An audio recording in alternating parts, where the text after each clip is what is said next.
Chapter 165, I will request the emperor to grant our marriage. Looking at Lin Mingyao, who was standing by his side, Xiao Juanhao spoke softly. Your Highness, this is what I should do. You don't need to thank me. Hearing Xiao Junhao's words, Lin Mingyao quickly spoke up. Xiao Juanhao said nothing more, but began to look around subconsciously, his eyes finally falling on his coat. Sensing his focus, Lin Mingyao inquired in a gentle voice. Your Highness, are you looking for something? I'm a bit thirsty, Yao Heir. Could you pour me a glass of water? Sure, please wait a moment, she said. Moving from the bedside to the table, watching her back, Xiao Juanhao picked up his coat and felt inside, pulling out a ruby ring. He stared at the ring, his hand clenched tightly around it. Your Highness, please drink some water, Lin Mingyao called, returning to his side. Hastily hiding the ring under the blanket, Xiao Juanhao allowed her to help him drink. After a few sips, he gestured that he was done. Setting down the teacup, Lin Mingyao softly asked, Your Highness, were your injuries caused by eldest Miss Jiang of the Jiang family? Not entirely because of her, but it has something to do with her, he replied. When he thought of the man who had stabbed him, Xiao Juanhao subconsciously felt that the man was Xiao Nani even though he had covered his face. At the thought of this, his expression turned gloomy again. Yao Heir, there's something I need your help with, he said, leaning over to whisper in her ear. All right, I will ask the princess for help, she nodded, her eyes filled with tenderness. It's no trouble, Your Highness. It's my honor to be able to help you. Looking at Lin Mingyao, Xiao Juanhao was reminded of Jiang Peihuan, though she was never as gentle as Lin Mingyao, forever appearing cold and sharp. Your Highness. Lin Mingyao's voice broke his reverie. Your Highness, your injuries are severe. I'll stay here to take care of you for the next few days. All right, have Pei Wu arrange a room for you, he agreed without hesitation, adding, Your Highness, please rest well. I'll go change my clothes and come back to see you later. Okay, Lin Mingyao acknowledged, standing up. As she turned to leave, the tenderness in her eyes vanished, only to reappear when Xiao Juanhao called after her. Yao Heir. Your Highness. As soon as my injuries heal, one will request the emperor to grant our marriage. Your Highness. Lin Mingyao's eyes widened in surprise, then filled with unbridled joy. Thank you, Your Highness. With Lin Mingyao's departure, Xiao Juanhao was left to study the ruby ring, his eyes clouded with conflicting emotions. Meanwhile, at Qing's mansion, Jiang Peihuan remained oblivious to these unfolding events. When the morning light filtered into the room, Jiang Ruyan knocked gently on Jiang Peihuan's door. Elder sister, she called. Jiang Peihuan, who had just risen from bed, answered calmly, Come in. Elder sister, you didn't encounter any danger yesterday, did you? Jiang Ruyan's eyes were filled with concern as she entered the room. Recalling Xiao Nanya's visit the day before, she had been frightened, fearing something had happened to her sister. Only late at night, when she heard from Lan Heir that Jiang Peihuan had returned safely, had she been able to breathe a sigh of relief. If it hadn't been so late, she would have come over last night, but this morning, she could wait no longer. Seeing her sister's worry, Jiang Peihuan smiled reassuringly. Don't worry, I'm fine. There was a little issue yesterday, so I was late. She kept to herself the details of what Xiao Juanhao had done, especially since she hadn't been the one at a loss. That's good, Jiang Ruyan said. Do you plan to tell second uncle and second aunt about the Chao family? Jiang Peihuan posed the question as they sat down in the small flower hall.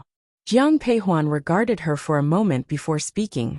Jiang Ruyan's silence was a thoughtful one, and after a pause she looked up to say, Elder sister, I don't want to tell father and mother about this for now, and I believe that after this incident, if I ever have a conflict with old Madame Chao, Brother Chao will protect me. Jiang Ruyan's reflections on the previous day's events had brought her understanding. She couldn't have everything, but she considered herself fortunate compared to her future mother-in-law, Madame Chao. At least Chao Jun would stand by her, something Madame Chao hadn't had in facing old Madame Chao all those years. Jiang Peihuan simply nodded, respecting her sister's wishes regarding her own marriage. But she couldn't help adding, after you marry into the Chao family, if anything really happens, you must tell us at home. I know, Jiang Ruyan affirmed. Aware that her marriage was postponed due to not wanting to offend Xiao Nani, which had led to the postponement of both hers and Jiang Paihuan's weddings. Eldest Miss Lu has arrived, Yu Er announced, interrupting their conversation as she entered the small hall. Jiang Peihuan set down her teacup and spoke softly, "Let her in." Moments later, Lu Xian, accompanied by a maid, entered the room, bowing to the sisters and smiling. "I didn't know the second young miss was here with Sister Jiang. I'm sorry for interrupting." "It's no problem. Come sit," Jiang Peihuan replied graciously. Lu Xian nodded, smiling, but her eyes flitted to Jiang Ruyun involuntarily. The glance did not escape Jiang Peihuan, who remained silent. Jiang Ruyun, however, addressed Lu Xian directly, her voice soft. "Miss Lu, I was rude before. I especially want to apologize to you here." Lu Xin's eyes widened, filled with surprise. "Second miss, please don't say that." Her confusion was evident, hinting at an underlying tension and the unspoken matters that lay between them. Follow current novels on topnovelfool.com. Chapter 166. Lu Xian bid farewell. "Since you call me sister, you don't need to call me second young miss anymore. Just call me Sister Ruyun." "Alright, then from now on I'll call you Sister Ruyun." Then I'll call you Xian heir, just like my elder sister do." Jiang Peihuan had noticed the change in Jiang Ruyun. In her previous life, Jiang Ruyun was confused for a long time. In this life, fortunately, everything was moving in a positive direction. "Sister Jiang, one came today to bid you farewell. Are you going back to the mansion?" Hearing Lu Xin's words, Jiang Paihuan's eyes showed a hint of surprise. Meeting Jiang Paihuan's eyes, Lu Xian smiled and said, "The wound on my leg has healed, and it's time to go back to the mansion. Have you told my elder brother about this?" Thinking of Jiang Changbua, Jiang Peihuan couldn't help but speak, but Lu Xin's smile gained a trace of helplessness upon hearing that name. Looking at Jiang Peihuan, Lu Xian continued, "I won't go to see young Master Jiang. Sister Jiang, besides saying goodbye, one have a favor to ask of you." As she spoke, Lu Xian took a bundle from her maid's hand. Handing the bundle to Jiang Peihuan, Lu Xian spoke softly, "When one was injured, young Master Jiang tore a piece of his clothing to bandage my wound, so one made this for him to express my gratitude. Why don't you give it to him yourself? Sister Jiang, please help me." Hearing Jiang Peihuan's words, Lu Xian smiled and didn't say anything. Seeing this, Jiang Peihuan could only nod, taking the bundle. "Alright, I'll give it to my elder brother for you." "Thank you, Sister Jiang. I'll take my leave now." With that, Lu Xian stood up. Watching her figure, Jiang Peihuan couldn't help but speak. "Do you want me to send someone to escort you back to the mansion?" "No need, uncle has already arranged it." Hearing this, Jiang Peihuan didn't say anything more. Jiang Ruyun, watching Lu Xin's departing figure, couldn't help but turn to Jiang Peihuan and say, "Elder sister, do you think Xian heir is in love with our elder brother?" "Don't gossip about a young lad's reputation," Jiang Peihuan cautioned, her voice gentle but firm. To anyone with eyes, Lu Xin's feelings were quite evident. But considering the reality of their situation, if Lu Xian truly wanted to marry Jiang Changbai, there were numerous challenges and obstacles that she would have to face.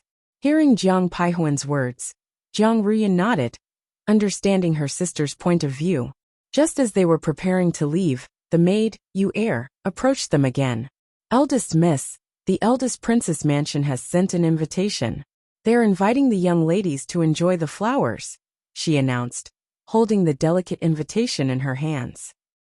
"What a strange time for this," Jiang Ruyun exclaimed, unable to hide her surprise. "What flowers are there to enjoy now?"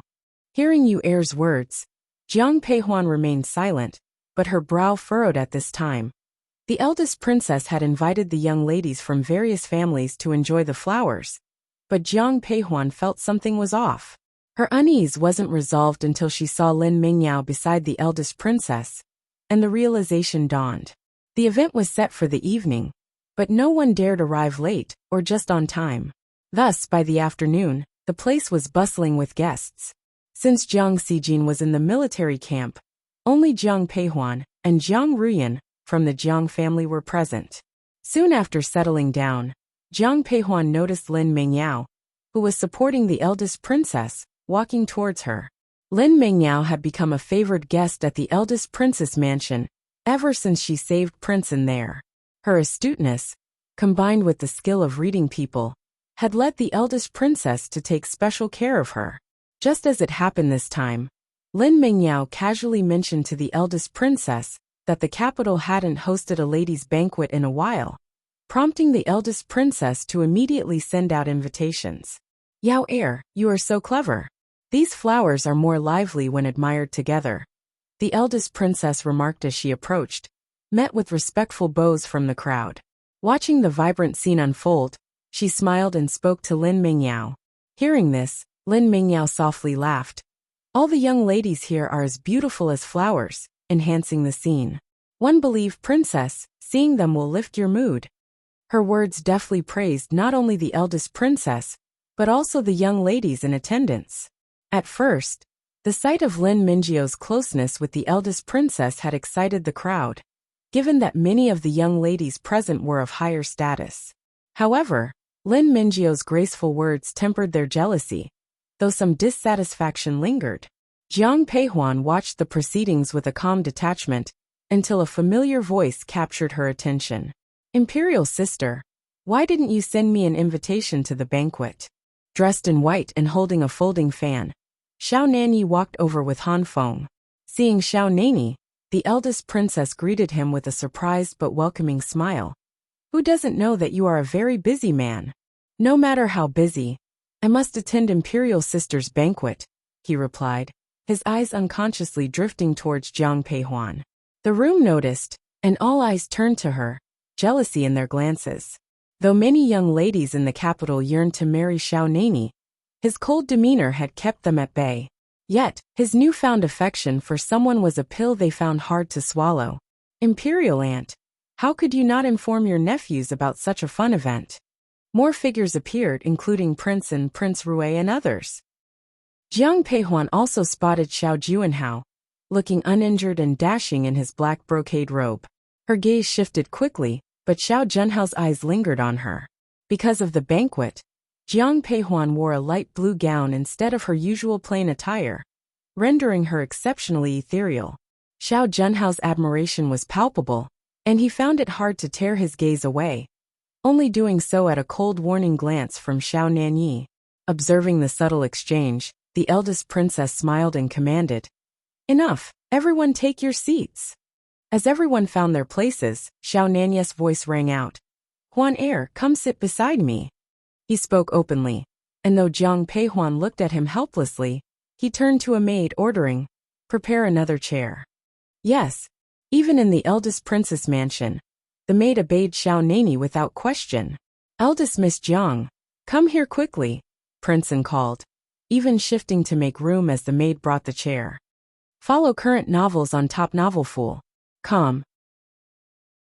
Chapter 167. Visiting the eldest prince's mansion. Upon seeing this, Jiang Ruyan reached out and tugged at Jiang Peihuan's sleeve, whispering, "Elder sister, you should go." Jiang Peihuan had no choice but to slowly walk towards Xiao Nanyi. As she approached, the man quickly stood up, took her hand, and carefully pulled out a chair for her. Once Jiang Peihuan sat down, Xiao Nanyi then sat in the chair beside her. Although it was a single table, it was quite large, so both Jiang Peihuan and Xiao Nanyi could sit together without feeling crowded. "Your Highness, if we admire the flowers alone, it may be somewhat boring. Since all the young ladies here are talented, why not have them perform their skills one by one at their leisure?" Lin Mingyao suggested to the eldest princess, and the young ladies from various families showed excited expressions. Facing the princes, they were very eager to show off their skills. The eldest princess saw the eagerness of the young ladies, and nodded with a smile. "This is a good idea. Let's get someone to arrange it." The people invited in the eldest princess mansion were all well trained. Soon, the young ladies of each family drew their own numbers. There are 4 talents inside this brocade box: playing the zither, dancing, painting, and composing poetry. They'll draw a talent, then randomly draw a number, and the young lady who is chosen will have to perform that talent, explained Lin Mingyao. as everyone agreed. At this moment, the eldest princess took off a jade pendant and placed it on the table. Since it's a talent show, I will provide a prize. The best performer today will receive this jade pendant from me. Hearing the eldest princess' words, all the young ladies showed excited smiles. Even Jiang Rian's eyes sparkled with surprise. Among everyone, only Jiang Peihuan remained expressionless. Jiang Peihuan had seen such things countless times in her past life, so she had no interest in them now. However, the desserts in the eldest princess mansion were quite good. Jiang Peihuan quietly kept putting the desserts from the table into her mouth. Coming from a military family, she didn't care much about fine dining. As she ate the desserts on the table, Jiang Peihuan thought they were much tastier than those at the Jiang residence. Although her movements were quick and subtle, several people saw her. One of them was Xiao Nani, who was sitting beside her, and the others were Xiao Juanhao and Lin Mingyao. Do you like these desserts? Xiao Nani whispered in her ear. Jiang Peihuan, realizing that she had already finished a plate of desserts, and hearing the man's words, nodded. These desserts taste good. As she spoke, she put the last piece of dessert into her mouth. Who has number 17? Lin Mingyao's voice called out, but no one answered. When Jiang Peihuan looked up, she suddenly saw Lin Mingyao looking at her. Her eyes twinkled, and Jiang Peihuan picked up the paper she had casually put on the table. It was indeed number 17. Standing up, Jiang Peihuan said calmly, "Number 17 is me." Upon hearing Jiang Peihuan's words, everyone turned to look at her, and a smile appeared in Lin Mingyao's eyes. "Miss Jiang, this round is a dance talent show. Do you know how to dance?" Although Lin Mingyao's smile was very gentle, Jiang Peihuan still caught a glimpse of mockery in her eyes. "Miss Lin, everyone is aware that Miss Jiang excels in martial arts, but her talents don't extend to music, chess, calligraphy or painting. To ask her to dance would be like setting an unreasonable challenge for her." Someone in the crowd pointed out. "That's what was drawn, so if it's something she can't do, she'll have to drink 3 cups as a penalty," Miss Lin responded firmly. A murmur of discussion spread among the crowd. Seeing the situation unfold, Jiang Rian promptly spoke up. "My elder sister hasn't been feeling well lately. One will dance in her place." With those words, Jiang Rian stood up, a determined look in her eyes. A smile flickered in Jiang Peihuan's eyes as she watched her sister stand. But just after Jiang Rian stood up, a harsh voice rang out objecting. "Jiang Rian, this is merely a talent show. If Miss Jiang can't dance, she should simply take the penalty drink. You cannot substitute for her. Are you people from the Jiang family so scared of losing?" The person who spoke was none other than Yin Xian. Hearing her words, anger flashed in Jiang Rian's eyes. Just as she was about to speak, Jiang Peihuan's voice was heard. "When did one say I won't perform? Elder sister?" Hearing Jiang Peihuan's words, surprise appeared in Jiang Rian's eyes. Seeing her expression, Jiang Peihuan smiled lightly. "The desserts are good, you can try them." "Really?" Jiang Rian unconsciously picked up a desserts from the table.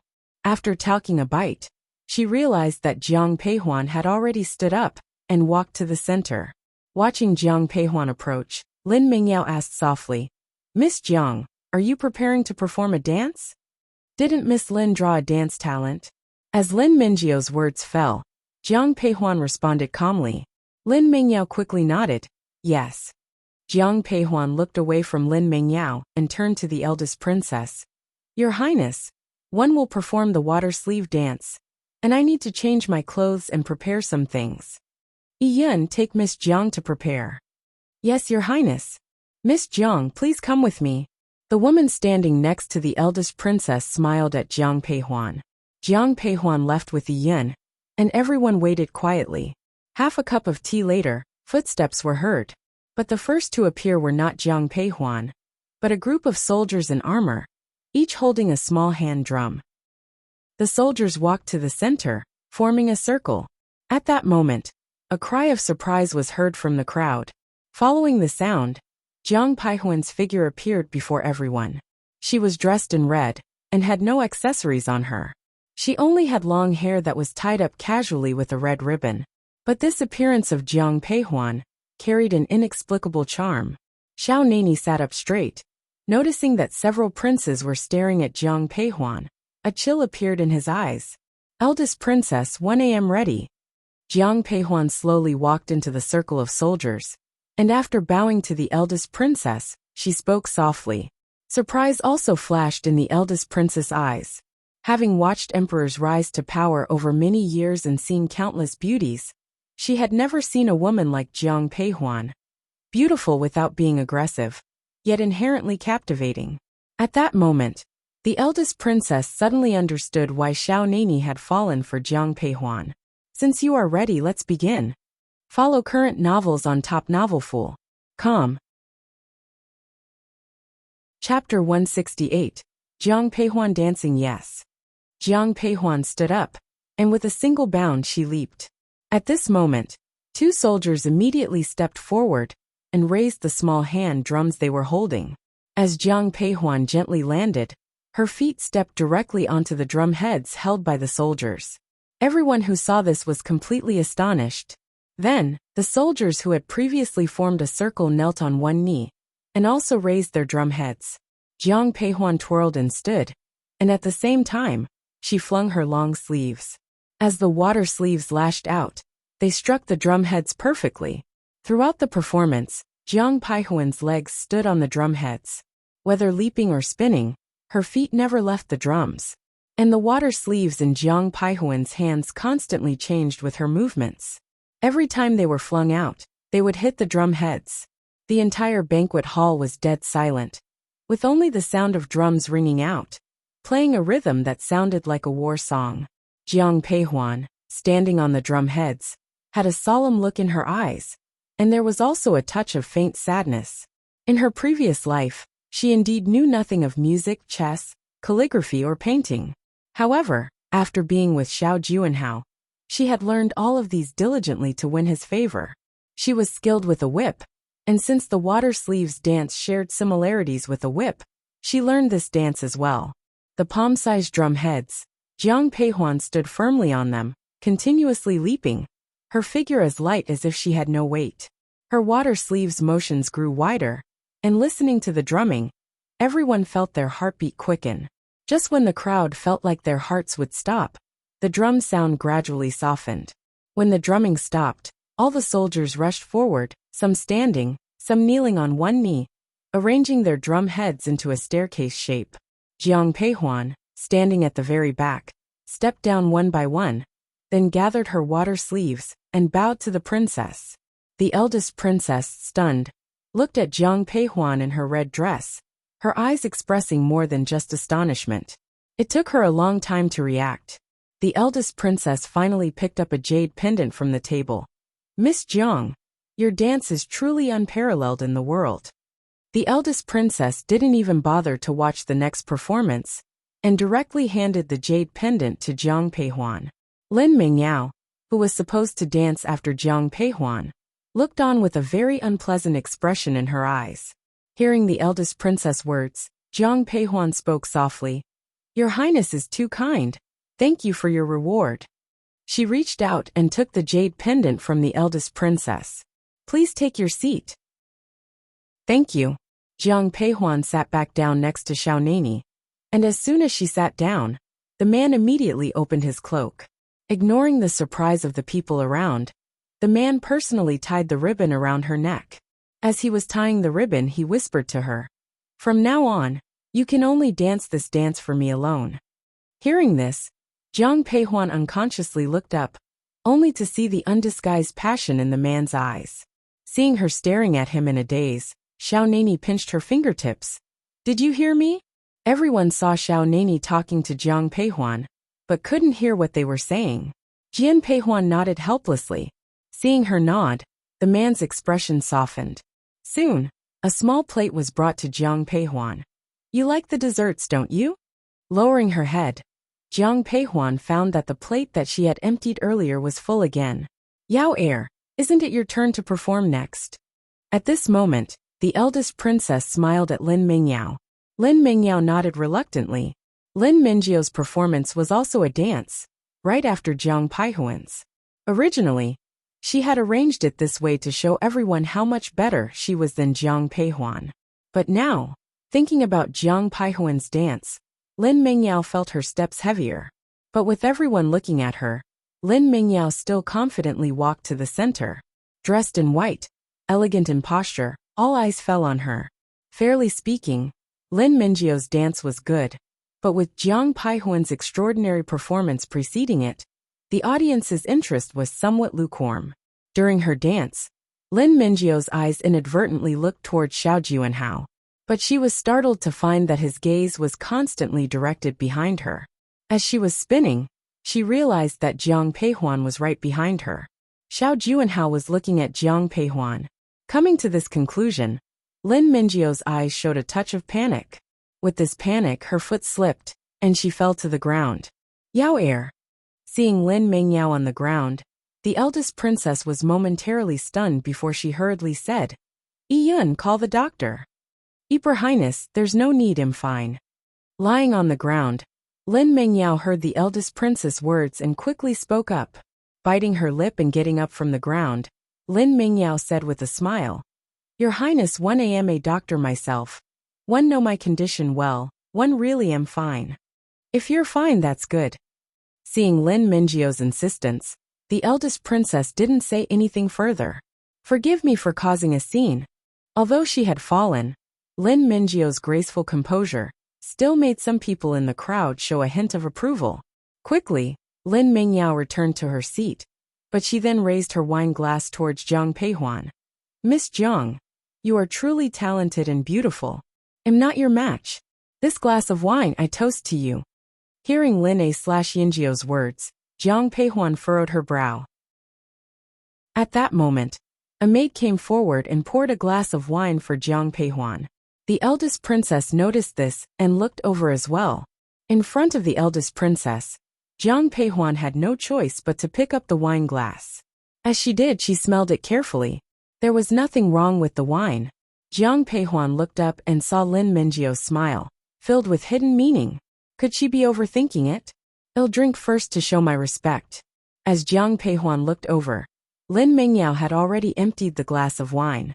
Seeing Lin Mingyao's overturned glass, Jiang Peihuan lowered her eyelids and picked up her glass.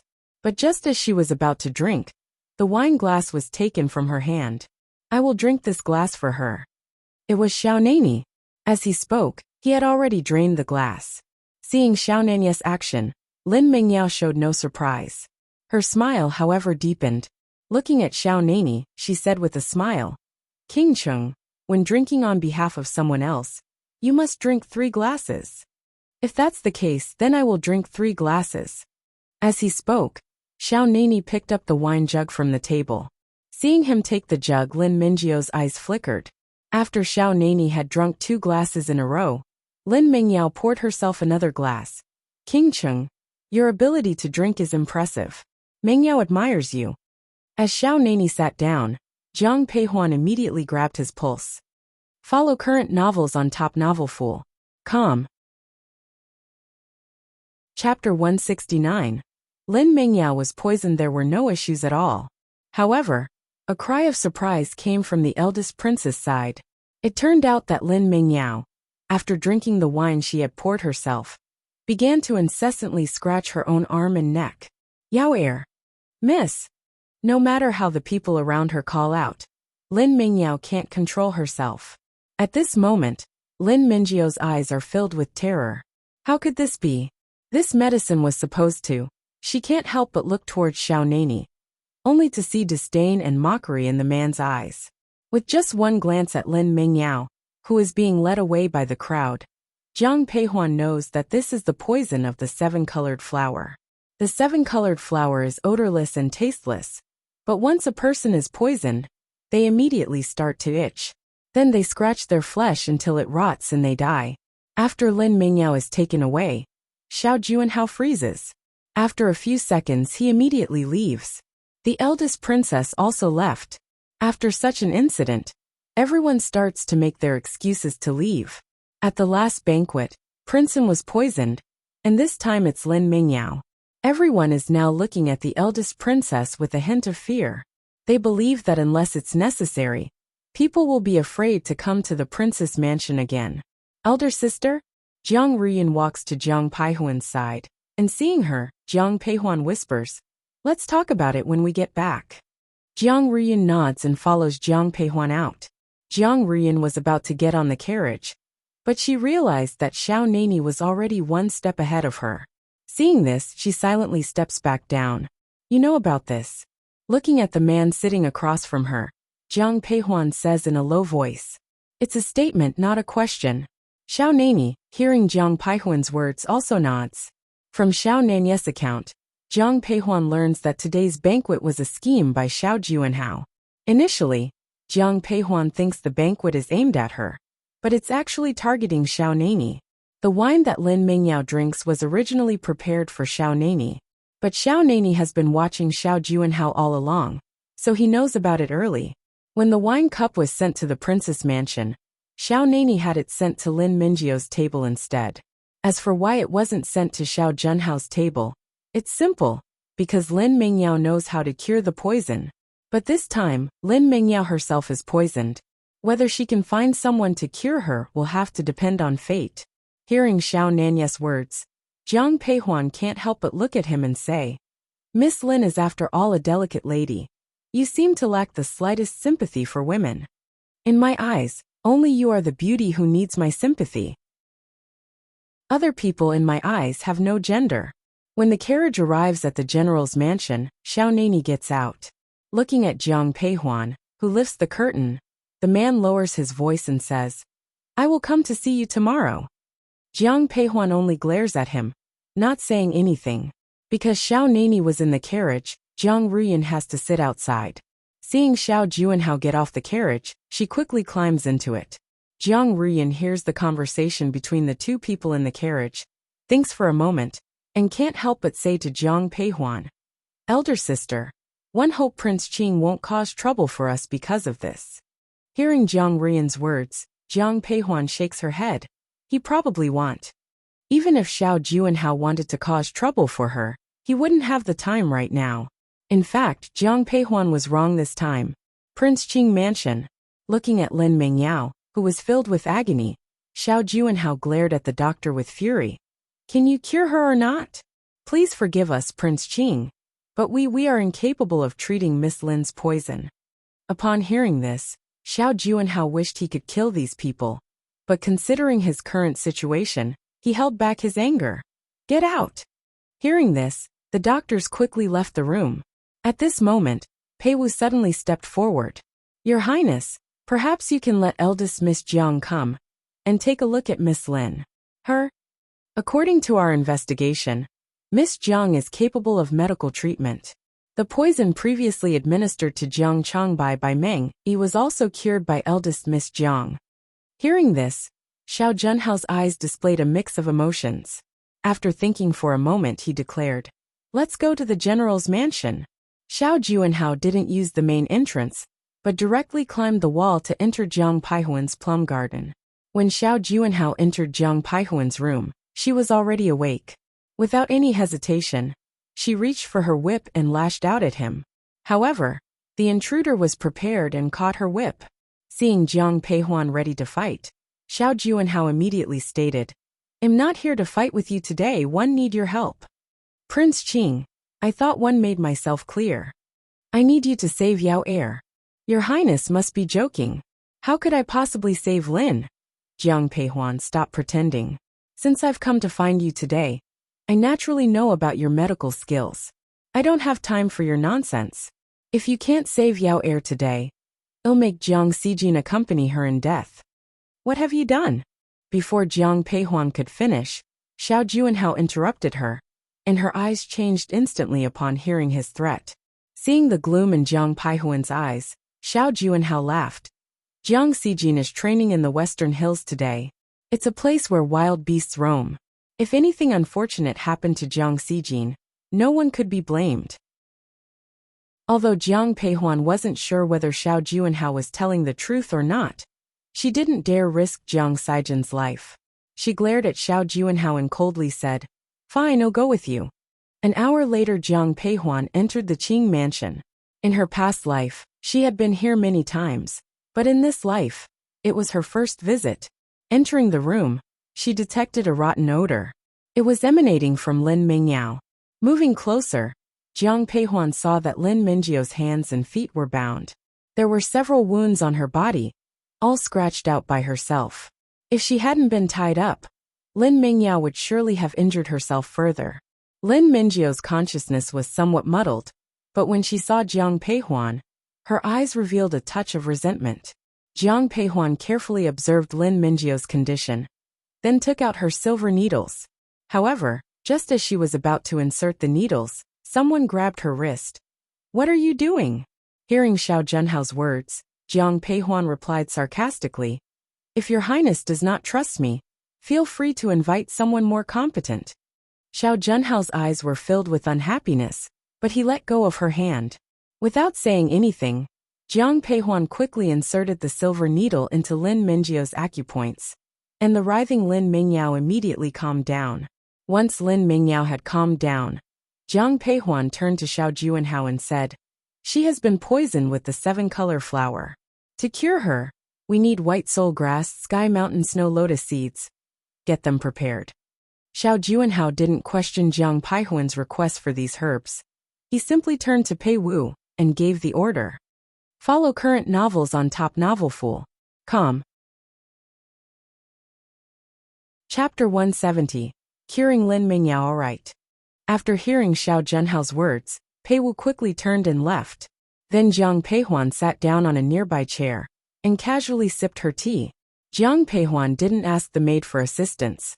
Instead, she picked up the teapot and poured herself a cup of tea, then elegantly sipped it while nibbling on some snacks from the table. Xiao Junhao, sitting across from Jiang Peihuan, watched all of this with complex feelings. An hour later, Pei Wu entered the room. "Your Highness, everything is prepared." Xiao Junhao remained silent, but turned to look at Jiang Peihuan. Setting down her teacup, Jiang Peihuan spoke up. "Where are the things? Take me to see them." Following Pei Wu outside, Jiang Peihuan looked surprised when she saw what the guards held. These medical herbs, many of which were extremely hard to find. She had thought that it would take Xiao Junhao some time to gather them, but he managed to do it surprisingly quickly.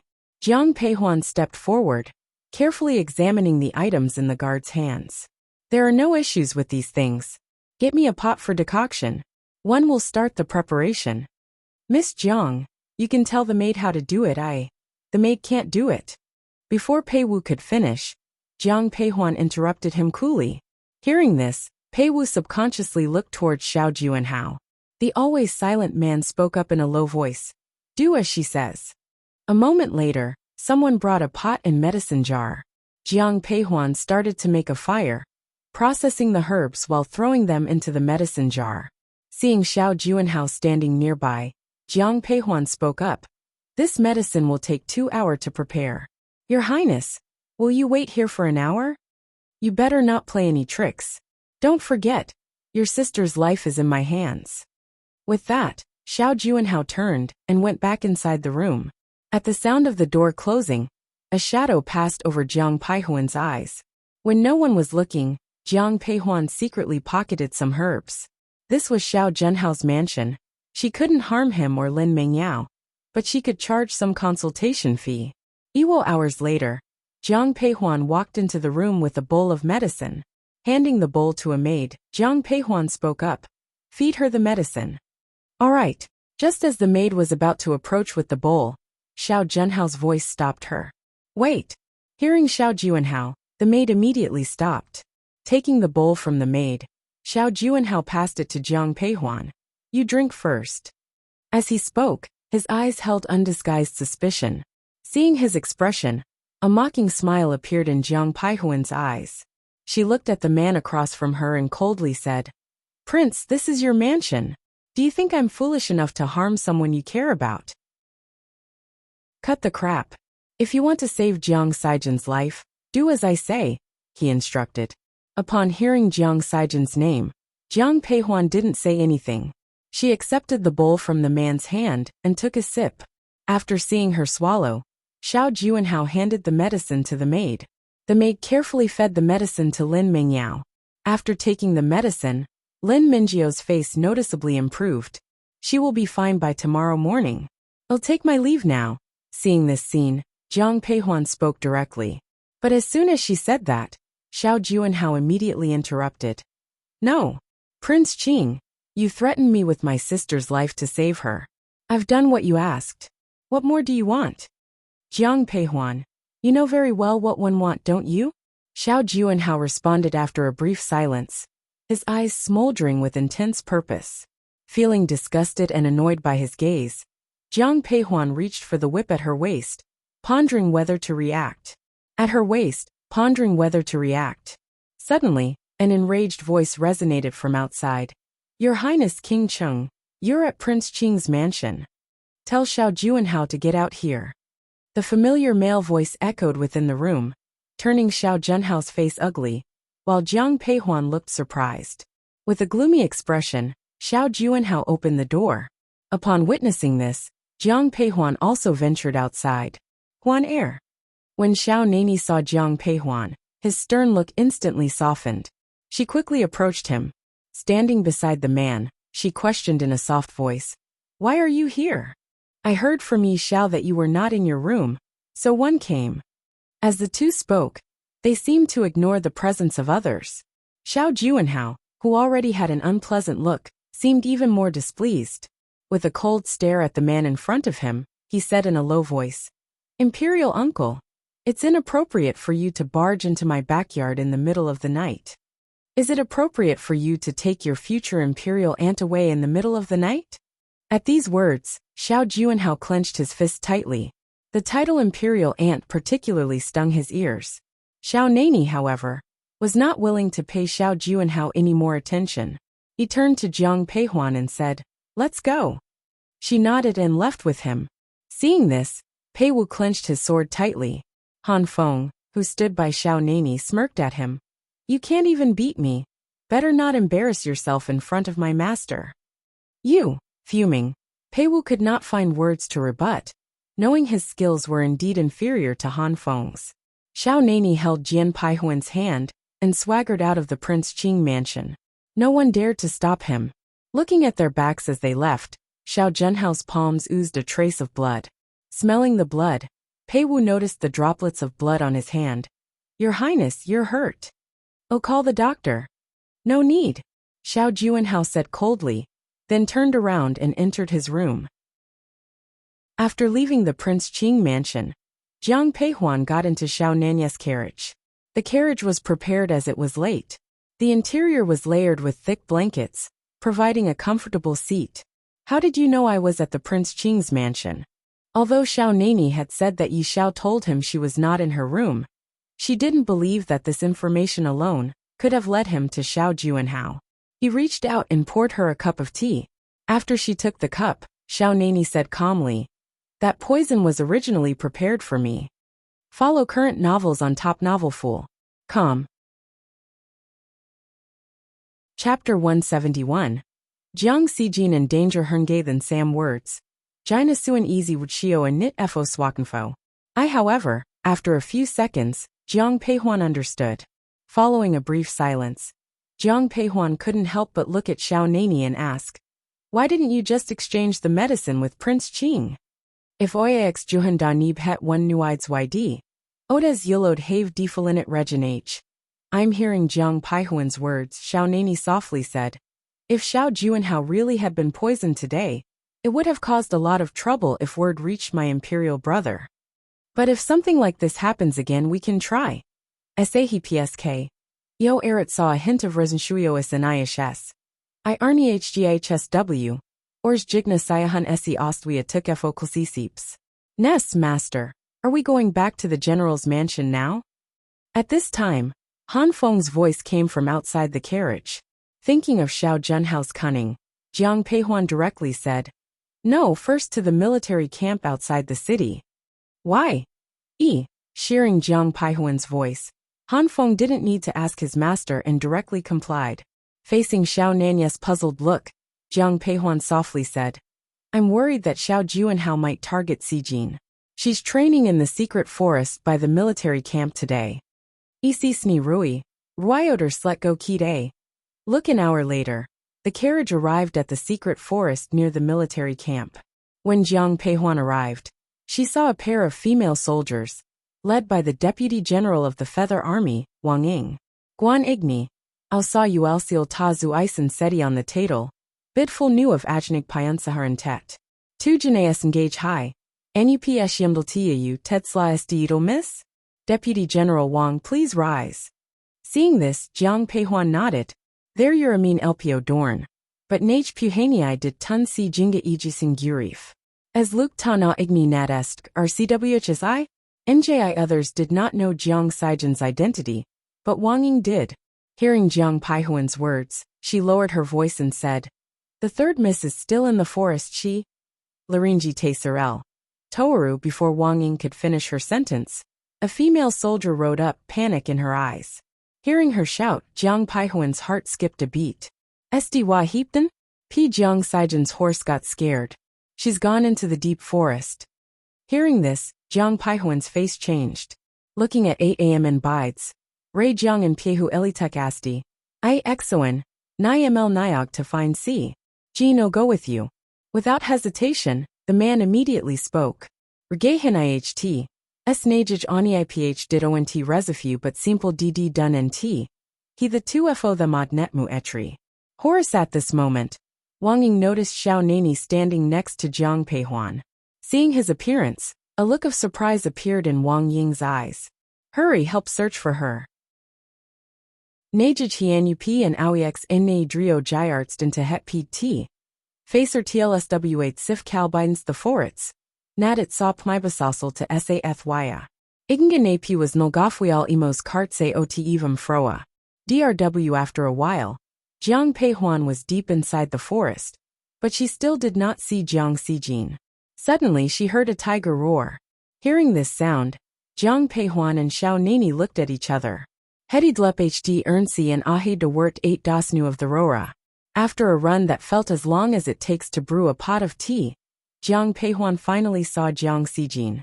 But the scene before her made Jiang Peihuan's face change. Jiang Sijin and a female soldier were on the back of a horse, sharing a ride. But a white tiger was about to catch up with them, thanks to the horse, named Lightning, being Jiang Sijin's mount. Enlithnig saw 8 Orshotten Jayag no HAHD Hogerbut Cab Morph the RFR. Noyat Ikis en Jiang HSI Buina Soer SWA Eldkla Lai. Yefng Jnaya Sinji named Ray NWO Soer Jingtel. HN. If it was an ordinary horse carrying 2 people, it would have been caught by the white tiger by now. But Lightning was a swift horse, and was running very fast. However, Lightning was clearly exhausted. Just as Lightning was about to be caught, the female soldier on the horse suddenly grabbed Jiang Sijin's hand, and kicked her off the horse. Of Itigre AWS Trinialg, the Mupnon Taiswai High, Sdiajan Ushampa face Ilftatai. Nknoker. The distance between Jiang Peihuan and Jiang Sijin was too great for her to offer assistance. All she could do was draw her long whip. With a flick of her wrist, she sent it sailing towards the white tiger. Sijin, move away, she shouted. Caught off guard, Jiang Sijin fell from the horse, her eyes wide with fear. But upon hearing Jiang Peihuan's voice, a smile broke through her trepidation. Ladreties?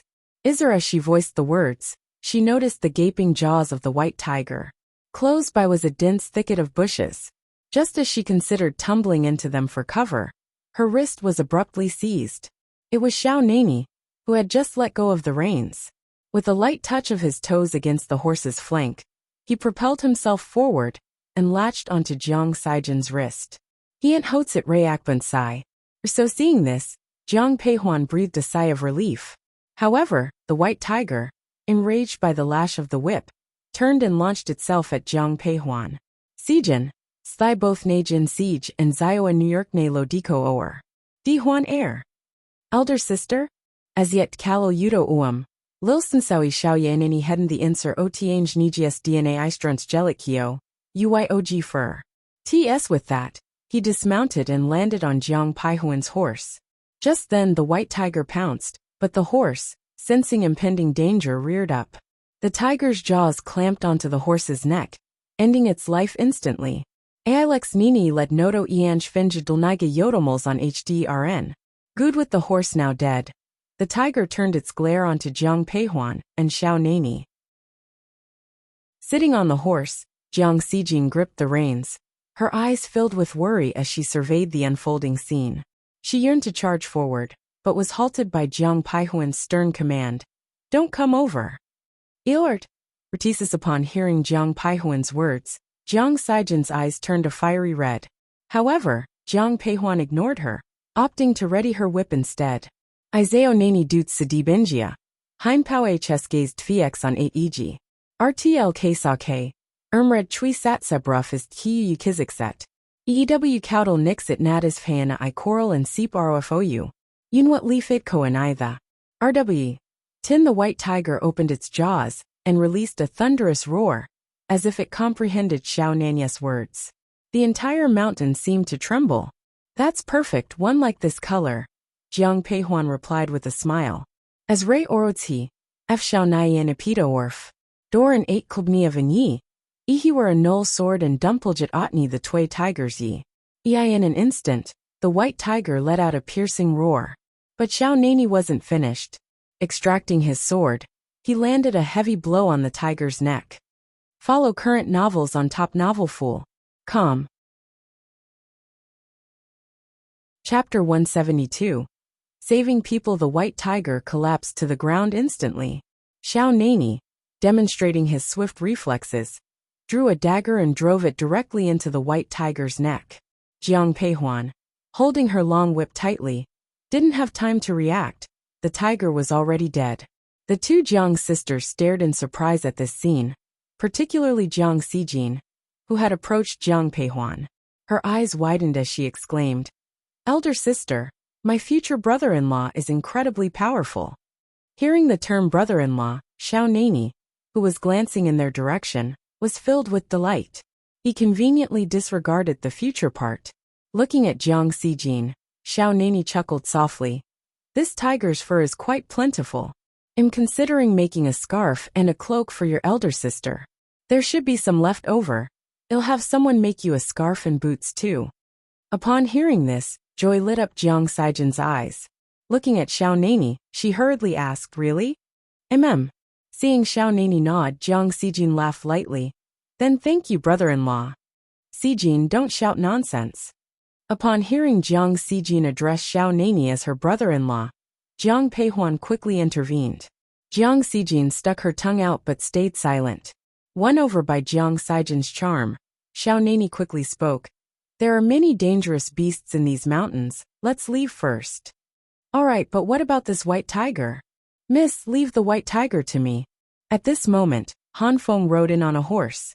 Spotting the white tiger on the ground, his eyes lit up. He knew the tiger's skin was beyond his reach, but this white tiger was a treasure in its entirety. Who was that person on the back of Lightning? On their way back, Jiang Peihuan remembered the person who had kicked Jiang Xijin off of Lightning. Upon hearing Jiang Peihuan bring this up, a hint of anger flashed in Jiang Xijin's eyes. "Her name is Wuxia. If it wasn't for her, one wouldn't have encountered that white tiger today." From Jiang Xijin's explanation, Jiang Peihuan finally understood what had transpired. The military training camp primarily consisted of mountain hiking and the collection of related tokens as a symbol of victory. It was a method to exercise both physical and mental strength. To avoid mishaps, they typically paired up, but were scored individually. Wuxia was originally the most outstanding woman among the female soldiers. But after Jiang Xijin arrived, she took that position. This, along with the fact that Jiang Xijin was several years younger, filled her with resentment. During today's training, she even ignored Jiang Xijin's warnings in her pursuit of a higher score, venturing deep into the forest. "Elder sister, you don't know. That white tiger was initially chasing Wuxia. One couldn't just stand by and watch her get mauled, so one intervened. But after saving her, she tried to kill me. By the end, Jiang Xijin's eyes were ablaze with fury. "Don't worry, we'll settle this score later." Initially, Jiang Peihuan thought that Wuxia was someone placed by Xiao Juanhao. But from her conversation with Jiang Xijin, she learned that Wuxia was actually Wang Ying's niece. When Wang Ying saw her niece ride out on Jiang Xijin's horse, she was simultaneously shocked and relieved. Relieved because her niece was safe, but shocked as Jiang Xijin might be in grave danger. You're saying Jiang Xijin encountered a white tiger? Yes. I wanted to save her, but it was too late. Nonsense. Jiang Xijin, who was approaching with Jiang Peihuan, yelled furiously when she heard this. Hearing the outcry, everyone instinctively turned their gaze in that direction. Jiang Xijin, you're alright, that's wonderful. Many of these female soldiers had a close relationship with Jiang Xijin. Considering her young age, many of them viewed her as a younger sister. When they saw her return unharmed, their eyes brimmed with surprise and joy. But this did not include Wang Ya. Upon seeing Jiang Xijin return safely, Wang Ya's eyes filled with confusion and fear. You, how is this possible? Oh, are you disappointed that one didn't die? Jiang Xijin spoke coldly, walking up to Wang Ya. On the side, Wang Ying watched the scene with a hint of confusion in her eyes. Just as she was about to speak, she heard her niece's shriek. It turned out that Jiang Xijin had drawn her red whip, knocking Wang Ya off from the back of lightning. Although Wang Ya was also trained in martial arts, she was average at best, and no match for Jiang Xijin. Upon seeing Jiang Xijin, lightning approached and nuzzled its head against her. Observing this, Jiang Xijin patted its head, smiling. Lightning, I'm fine now. Jiang Xijin, how could you hit someone? At this moment, a female soldier who was close to Wang Ya looked at Jiang Xijin with anger in her eyes. Hearing this, Jiang Xijin responded sternly. Wang Ya wanted to kill me. Am I not allowed to defend myself? You, what did you say? You're making things up, I didn't. Instinctively looking at her aunt Wang Ying, Wang Ya hurriedly denied the accusations when she saw the serious look on her aunt's face. However, Jiang Xijin's anger intensified when she heard Wang Ya's denial. Wang Ya, you're a soldier, aren't you? Do you dare to deny your actions? I didn't do it, so one didn't. Why would one admit to something one didn't? Before Wang Ya could finish her words, a long sword swung past her eyes. She instinctively looked down, only to find her beautiful hair cut off completely. The one holding the sword was none other than Xiaonani. Considering Wang Ying, Jiang Peihuan held herself back from reacting. But Xiaonani, who was protective by nature, pulled out his sword instantly upon hearing Wang Ya's words. Now, his sword rested at Wang Ya's throat. If you deny it again, I will kill you. I saw you kick Xijin off the horse with my own eyes. Please forgive her, Your Highness King Cheng. Upon seeing the murderous intent in Xiaonani's eyes, Wang Ying quickly knelt down to plead for mercy. Seeing Wang Ying on her knees, Xiaonani spoke calmly. I heard you are also part of the Flying Feather Army, serving under First Madame Jiang? Yes. Since you serve First Madame Jiang, you should act with fairness and justice. Or are you planning to shield your niece? I dare not. Xiaonani's voice was soft, but every word felt like a slap on Wang Ying's face, causing her to break into a sweat. Hearing Wang Ying's reply, Xiaonani nodded. Good that you dare not. The military has a law. Those who plot to kill others will be executed. Xijin saved Wang Ya out of goodwill. But Wang Ya, instead of being grateful, kicked Xijin off the horse in the face of danger. This is tantamount to attempted murder. Deputy General Wang, how do you intend to deal with Wang Ya? At this point, everyone had figured out Xiaonani's identity. Hearing his words, they all looked at Wang Ya with scorn. Under everyone's contemptuous gazes, Wang Ya was filled with anger, her eyes fixated on Jiang Xijin. Follow current novels on topnovelfool.com. Chapter 173. Teaching Wang Ya a lesson. Your Highness King Cheng, this matter is indeed Wang Ya's fault. I didn't do anything wrong. Wang Ya, who was staring at Jiang Xijin, interrupted her aunt before she could finish. With her eyes full of hatred for Jiang Xijin, Wang Ya said coldly, the one who is wrong is not me, it's Jiang Xijin. You were the one who wanted to kill me. Why am I at fault? Upon hearing these words, Jiang Xijin looked at Wang Ya, her eyes filled with confusion. But Wang Ya's eyes were full of ridicule and disdain. Looking at Jiang Xijin, she said coldly, I have been in the army for years, and you've just arrived a few months ago. Yet you took away everything that was originally mine. Why? Just because you are the third young lady of the general's mansion, and because your mother is the leader of the Flying Feather Army? Jiang Xijin, how am I worse than you? What right do you have to take everything from me? By the end of her statement, Wang Ya's eyes were full of tears. The soldiers who initially looked at her with contempt, their expressions changed significantly after hearing her words. However, Jiang Peihuan sneered. Hearing her laughter, everyone turned to look at her, but Jiang Peihuan only had eyes for Wang Ya. Taking a step forward and stopping within a step of Wang Ya, Jiang Peihuan said, "You wanted to kill my sister. Is it really because she took everything that belonged to you? Or because you are jealous?" I don't know what you're talking about. Do you really not know what I am talking about? Before Wang Ya could say anything, Jiang Peihuan continued, "You've been in the army for many years. Wang Ying is your aunt. I assume she has devoted all her effort to you. But from what I can see, your martial arts skills are average, and your strategy, given your intellect, must be mediocre too. In the army, strength is king. There are MO types of strength, martial arts and strategy. You don't have either, yet you aspire to sit on the throne? You are not upset because Sijin took everything from you, but because you're jealous. You are jealous of my sister's status as the third young lady of the general's mansion, her martial arts talent, and her strategic mind in military matters. Am not." With each sentence from Jiang Peihuan, Wang Ya's face became more sullen. At the end, she couldn't hold back any longer. She yelled at Jiang Peihuan, her eyes full of tears. Seeing Wang Ya like this, Jiang Peihuan suddenly laughed. Looking at Wang Ya, she spoke softly. "Since you say you're not, I'll give you a chance. I won't use a weapon, and I'll let you use one hand. If you can beat me, I'll ask Sijin to drop this matter today. How about that? Don't be arrogant. Enough talk, this is your only chance. Do you want it? Can I use a weapon? Yes. You'll fight with one hand? Yes. If I hurt you. Don't worry, if you can hurt me, that would be your own skill." Upon hearing this, Wang Ya couldn't resist any longer.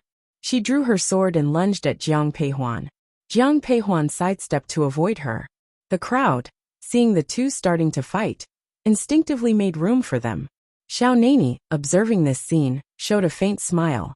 Jiang Sijin knew that her elder sister was skilled, but she couldn't help but show some worry. Wang Ya, wielding a sword, stood against Jiang Peihuan, who was unarmed with one hand held behind her back. Nevertheless, Jiang Peihuan managed to kick Wang Ya to the ground. Wang Ya slid 2 meters across the ground before coughing up blood. Yet, she picked up her long sword and charged again. Upon seeing her determination, a flash of surprise appeared in Jiang Peihuan's eyes. The outcome was the same each time. After the third round, when Jiang Peihuan kicked Wang Ya to the ground, Wang Ya could no longer get up. Wang Ya glared at Jiang Peihuan, full of resentment. The hatred that had once been directed towards Jiang Sijin was now targeted at Jiang Peihuan. Jiang Peihuan walked over to Wang Ya and crouched beside her. Gazing at the woman lying on the ground, she spoke calmly. "I bet you're thinking that if you had someone to guide you like I did, you would be better than me." Hearing Jiang Peihuan's words, Wang Ya's eyes widened in surprise. Jiang Peihuan continued, "In this world, talent is important, but so is hard work. My sister, Jiang Sijin, and I started training every day since we were 3. No matter how cold or hot it was, we never stopped. Besides martial arts, as daughters of a general, we had much more to learn. Meanwhile, all you had to learn in the military camp were martial arts and strategy. If you're not talented, you can still work hard. The most useless people in this world are those who lack talent, don't work hard, and still think highly of themselves." After saying this, Jiang Peihuan stood up. She didn't glance at Wang Ya again but turned to Jiang Sijin. "As your elder sister, I'll let you handle this matter. Whatever you decide, I'll respect your choice." "Elder sister? Eldest miss." Hearing Jiang Peihuan's words, Wang Ying, who was standing nearby, looked anxious. She wanted to say something but hesitated. Jiang Sijin, upon hearing Jiang Peihuan's words, seemed confused. She was angry with Wang Ya, but only that. After a while, Jiang Sijin said to Jiang Peihuan, "Elder sister, no matter what decision I make, you'll agree with it? Then, let's put an end to today's matter." As soon as Jiang Peihuan nodded, Jiang Sijin announced her decision. Hearing this, Everyone except Jiang Peihuan looked surprised, especially Wang Ye, who was lying on the ground. She had already resigned herself to death. Jiang Peihuan didn't say much, only turned to Jiang Xijin. You've made your decision? Yes, I have. Deputy General Wang, let's put today's matter to rest. Thank you, Mississippi. I will discipline Wang Ye strictly in the future. Gratitude filled Wang Ying's eyes, but Wang Ye, full of rage, glared at Jiang Xijin. Don't think that just because you spared me, I'll be grateful to you. I don't need your gratitude. Before Wang Ye could finish her sentence, Jiang Xijin interrupted her, her gaze steady. She said softly, I spared you because we are both soldiers. But in the future, if you harm anyone again, I will kill you. After speaking, Jiang Xijin turned away from Wang Ye and looked at Jiang Peihuan. Elder sister, I haven't been home for a long time. How about we go back and stay for a few days? There were holidays in the military. But Jiang Xijin had never taken one, because she was always training. After seeing Jiang Peihuan's nod, the young girl happily climbed into the carriage. Jiang Peihuan glanced at Wang Ying, and also got into the carriage. Follow current novels on Top Novel.com. Chapter 174. King Chujiang Rebellion. Following them, Xiao Nani also entered the carriage. As soon as the carriage started to move, Jiang Xijin leaned against Jiang Peihuan, incessantly complaining that Wang Ye is truly irritating. Then why did you let her go earlier? Elder sister, you've already taught her a valuable lesson. Let's just leave it at that. Remember, she is Deputy General Wang's niece. Deputy General Wang has been a faithful companion to our mother for countless years. We should respect her long-standing service to our mother. I didn't expect you to show such growth in just over a month.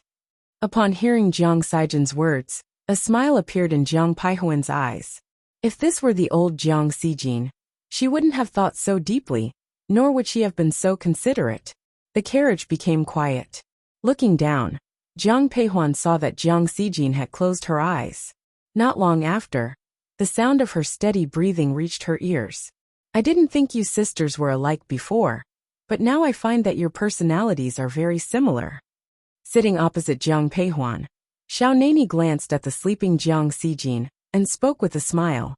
Hearing his words, Jiang Peihuan stroked Jiang Xijin's hair, then softly said, When Xijin was born, our family was already affluent, but our parents didn't have much time to care for her. She essentially grew up following me. In the past, I only hoped that she could live peacefully in this life. But this is her life after all, and she should make her own choices. In her previous life, due to her actions, the entire Jiang family was exterminated, and Jiang Xijin met a tragic end. After her rebirth, she always hoped that Jiang Xijin could be a bit more defiant. But she forgot that Jiang Xijin, like her, was also very stubborn and resilient. The carriage leisurely headed towards the general's mansion. When the carriage stopped, Jiang Xijin opened her eyes. Did you wake up? Helping her to brush her long hair behind her ear, Jiang Peihuan spoke softly. Rubbing her eyes, Jiang Xijin nodded. When she turned her head, Jiang Xijin saw Xiao Nani and unconsciously lowered her hand. Is King Qing still here? I prefer it when you call me brother-in-law. Upon hearing this, Jiang Xijin instinctively looked at Jiang Peihuan. Seeing Jiang Peihuan glaring at Xiao Nani, she hastily opened the curtain. Elder sister, I'm tired, I'm going in first. After saying that, Jiang Xijin rushed inside, leaving only Jiang Peihuan and Xiao Nani in the carriage. After contemplating for a moment, Jiang Peihuan looked at the man opposite her and took the initiative to say, It's getting late, one should head home. And you should go back soon too. With that, she prepared to leave the carriage, but her wrist was grabbed. Before Jiang Peihuan could react, she found herself sitting in Xiao Nani's lap. When Xiao Nani held her, Jiang Peihuan instinctively wanted to struggle, but heard the man's low voice, Don't move. Hearing his voice, Jiang Peihuan involuntarily stopped struggling. Xiao Nani rested his head on Jiang Peihuan's shoulder. However, the sound of hooves interrupted their moment, followed by a deep voice announcing, Master, King Chujiang has staged a rebellion. Upon hearing this, Jiang Peihuan instantly sat upright from Xiao Nanya's arms. Simultaneously, Xiao Nani drew back the carriage curtain. A secret guard stood outside, attired similarly to Han Feng. Seeing the curtain part, he repeated his news. Master, the news has already reached the palace. The emperor has dispatched a messenger to the mansion, summoning you to the palace. I understand. Upon hearing this, Xiao Nanya's face also changed. He glanced at Jiang Peihuan, only to find her eyes filled with shock. Assuming that Jiang Peihuan was frightened, Xiao Nani reassured her gently. It's all right, don't worry. Return home first. I must make a trip to the palace. Jiang Peihuan nodded and disembarked from the carriage. As she watched Xiao Nanya's carriage depart, Jiang Peihuan's expression immediately shifted. In her previous life, there was no rebellion by King Chujiang. Could it be due to her presence that this life is diverging from her past one? Jiang Peihuan's eyes were full of worry and agitation. She hastily entered the mansion, where she found the rest of the Jiang family assembled. For Jiang Hong had also received the news of King Chujiang's rebellion. In the main hall, Mother, on seeing Jiang Peihuan, Jiang Hong and his wife gave a nod. Noticing her anxious face, they assumed she had learned about King Chujiang's rebellion. Witnessing Jiang Hong's concerned face, Jiang Peihuan couldn't resist asking, Father, what exactly happened with King Chujiang's rebellion? For years, King Chujiang has been gradually expanding his territorial reach. At first, the emperor ignored it, but as King Chujiang's actions grew bolder, the emperor sent King Cheng to investigate. King Chujiang has long harbored rebellious intentions. This move by the emperor sparked off the rebellion. Hearing this, worry filled Jiang Peihuan's face. She looked at Jiang Hong and continued, Father, what is the emperor's stance on this? The war in the Qi kingdom just ended, and the national treasury is exhausted. Naturally, the emperor would prefer to avoid another conflict. While Jiang Hong's words were tactful, Jiang Peihuan understood the implication. Emperor Qi Ming desired peace. Contemplating this, Jiang Peihuan couldn't help but frown. Emperor Qi Ming had been a warrior in his youth, but after a few years on the throne, he became increasingly peace-loving. However, thinking of Xiao Nani, Jiang Peihuan's furrowed brows relaxed a bit. That man would certainly not seek peace. Inside the imperial palace. Imperial brother, I volunteer to lead the troops and bring King Chujiang's head to you. Xiao Nani had just entered the Qianqing palace, and immediately addressed Emperor Qi Ming on the throne. Hearing this, Emperor Qi Ming's heart skipped a beat. Looking at Xiao Nani, he couldn't help but say, The war just ended. If we mobilize now, we will face a severe shortage of provisions. Imperial brother, no matter how scarce the supplies, this battle must be fought. King Chujiang has already rebelled. If we do not react, other territorial kings might follow, the consequences of which are unimaginable.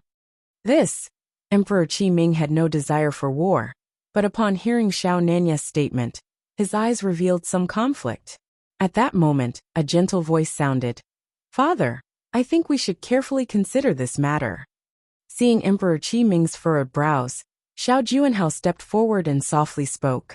On receiving the news of King Chujiang's rebellion, Emperor Qi Ming had all the princes enter the palace.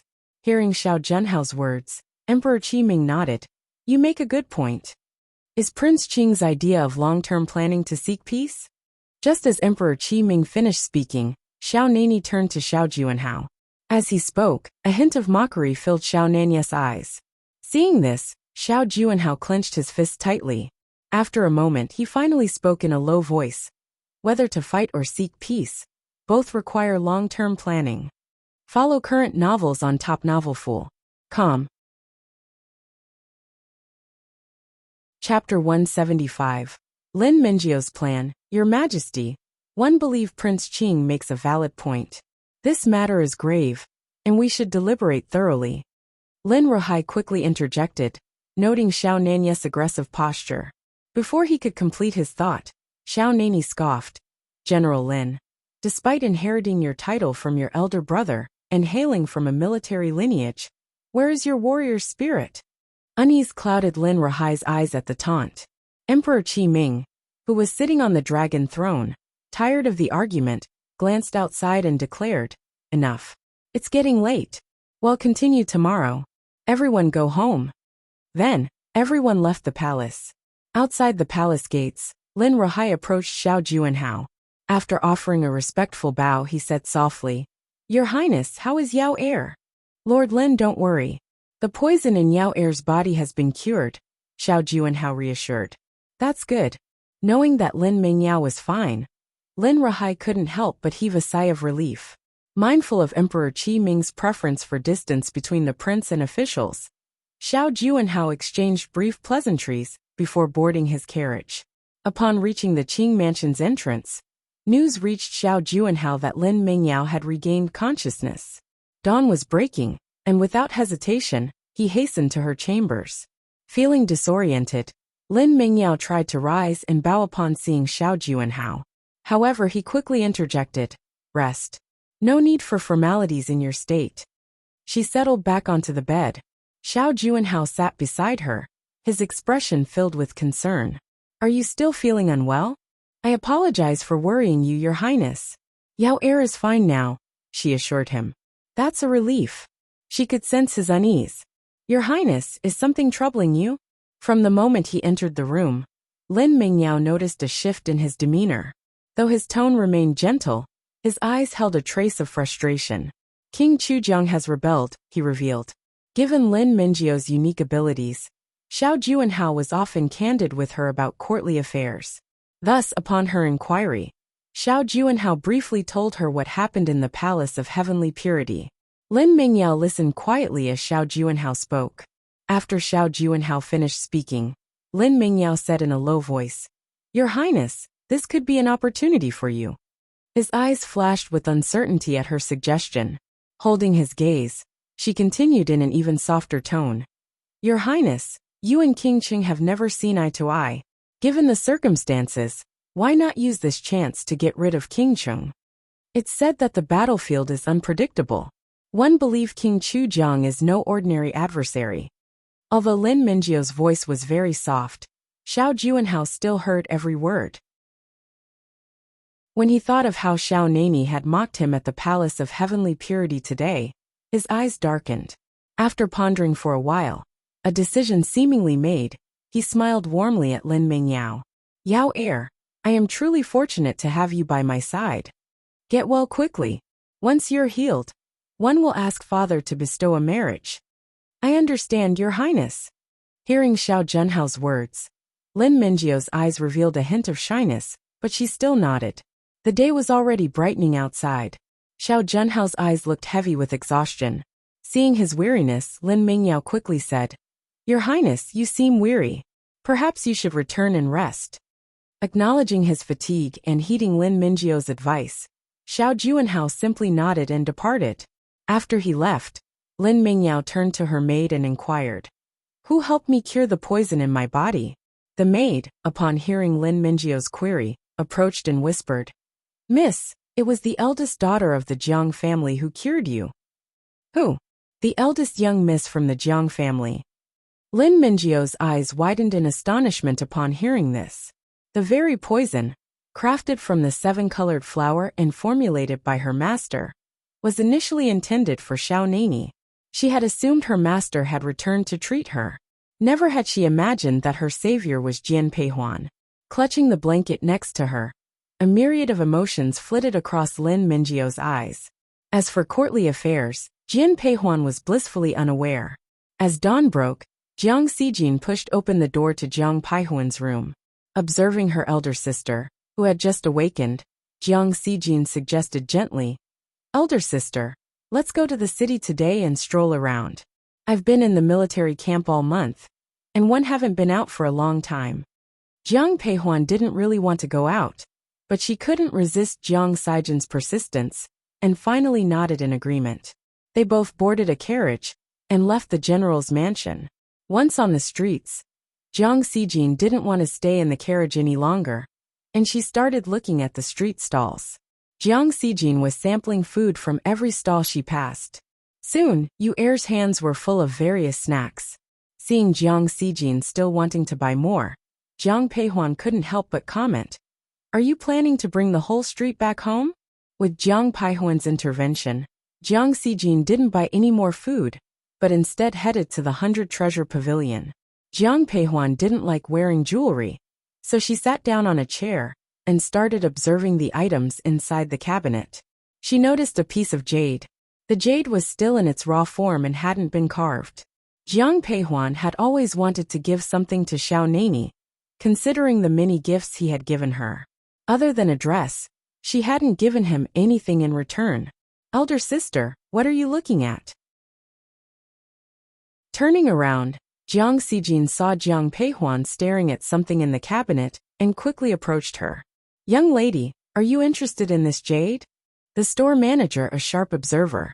When he saw Jiang Peihuan's appearance, he knew that she had taken a fancy to this piece of jade and quickly went forward. Hearing him, Jiang Peihuan pointed to the jade and asked, Is this jade for sale? Yes, it is. The store manager continued. Young lady, this jade is of top quality material.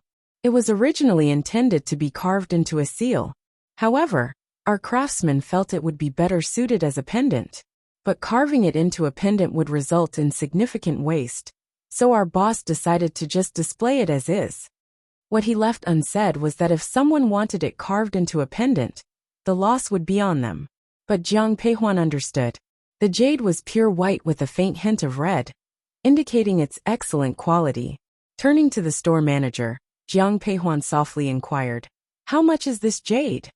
The manager responded, Given its rarity, the jade carries a premium price tag of 50,000 taels. Follow current novels on topnovelfool.com. Chapter 176. Jiang Peihuan gift a jade pendant 50,000 taels? Are you trying to rob me? Before Jiang Peihuan could even respond to the store manager's quote, Jiang Xian with fiery eyes glared at him in indignation. Third miss, you might not be aware, but this jade is genuinely rare. Just wrap it up for me. 11. Although the jade's price of 50,000 taels was not cheap, Jiang Peihuan felt that the quoted price wasn't too outrageous. She directly addressed the store manager. Seeing Jiang Peihuan one's prompt decision, the manager's eyes brimmed with smiles. Wait a moment, young lady. I'll have someone pack it for you. Elder sister, you're spending 50,000 taels for this piece of rock? It's not even wearable. Why are you buying it? I have my reasons. Upon hearing this, Jiang Xijin refrained from saying anything more.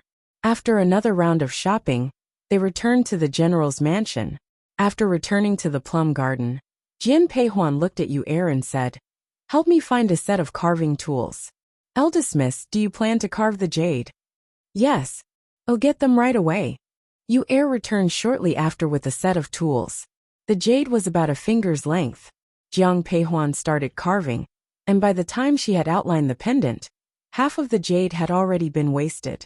Examining her handiwork, Jiang Peihuan recalled the pendant Xiao Nani typically wore, and decided to engrave a bamboo pattern onto it. However, what she imagined and what she produced were quite different. 6 hours later, she stared at the not-so-perfect bamboo carving on the jade, a wave of frustration washing over her. While skilled in drawing, she realized that carving was an entirely different skill set. Staring at the arguably ugly jade pendant, Jiang Peihuan felt a bit helpless. Eldest miss, perhaps you should take a break. You've been working on this for quite some time. Yu gently suggested. Upon hearing Yu's words, Jiang Peihuan set down her tools, held up the jade pendant, and asked her, Tell me honestly, is this pendant ugly? Yu, gazing at the pendant in Jiang Peihuan's hand, let out a soft chuckle. Eldest miss, is this intended for King Cheng? Yes, Jiang Peihuan confirmed, giving a simple nod. Seeing her affirmation, Yu's smile grew more pronounced. As long as it's a creation of the eldest miss, one believe His Highness will cherish it. For 2 full days, Jiang Peihuan dedicated herself to refining the jade pendant. With each passing hour, her craftsmanship improved, enhancing the pendant's aesthetics. After a final assessment, she felt a measure of satisfaction. The pendant looked significantly better than its initial iteration. After much perseverance, the jade pendant was finally polished to a smooth finish. Lifting her head, Jiang Peihuan realized that it had grown dark outside. A feeling of unease settled in Jiang Peihuan's heart. Lately, Xiao Nani had made it a routine to visit her every evening. Yet including today, 3 days had gone by since their last meeting. Lost in her thoughts, she was jolted back to reality by Yu Er's respectful greeting. "Greetings, Your Highness." "Where's Huan Er?" Xiao Nani asked, his tone even, as he observed the bowing Yu Er. Yu Er took a step back, replying in a soft voice, "Eldest Miss is in her room." Acknowledging with a nod, Xiao Nani proceeded to push open the door. The sudden sound made Jiang Peihuan turn instinctively. "Why are you here?" she blurted out upon seeing Xiao Nani.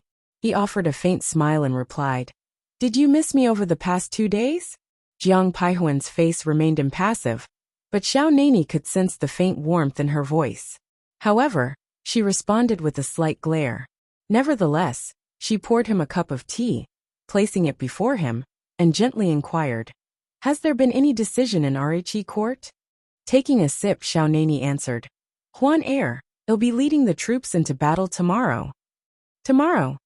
Jiang Peihuan wasn't surprised about Xiao Nani's military role, but she hadn't expected it to be so soon. He nodded and continued, "King Chujiang has rebelled. If we wait too long, neighboring vassals might get restless. We need to resolve this quickly." "Huan Er, I came tonight for 2 reasons," he continued.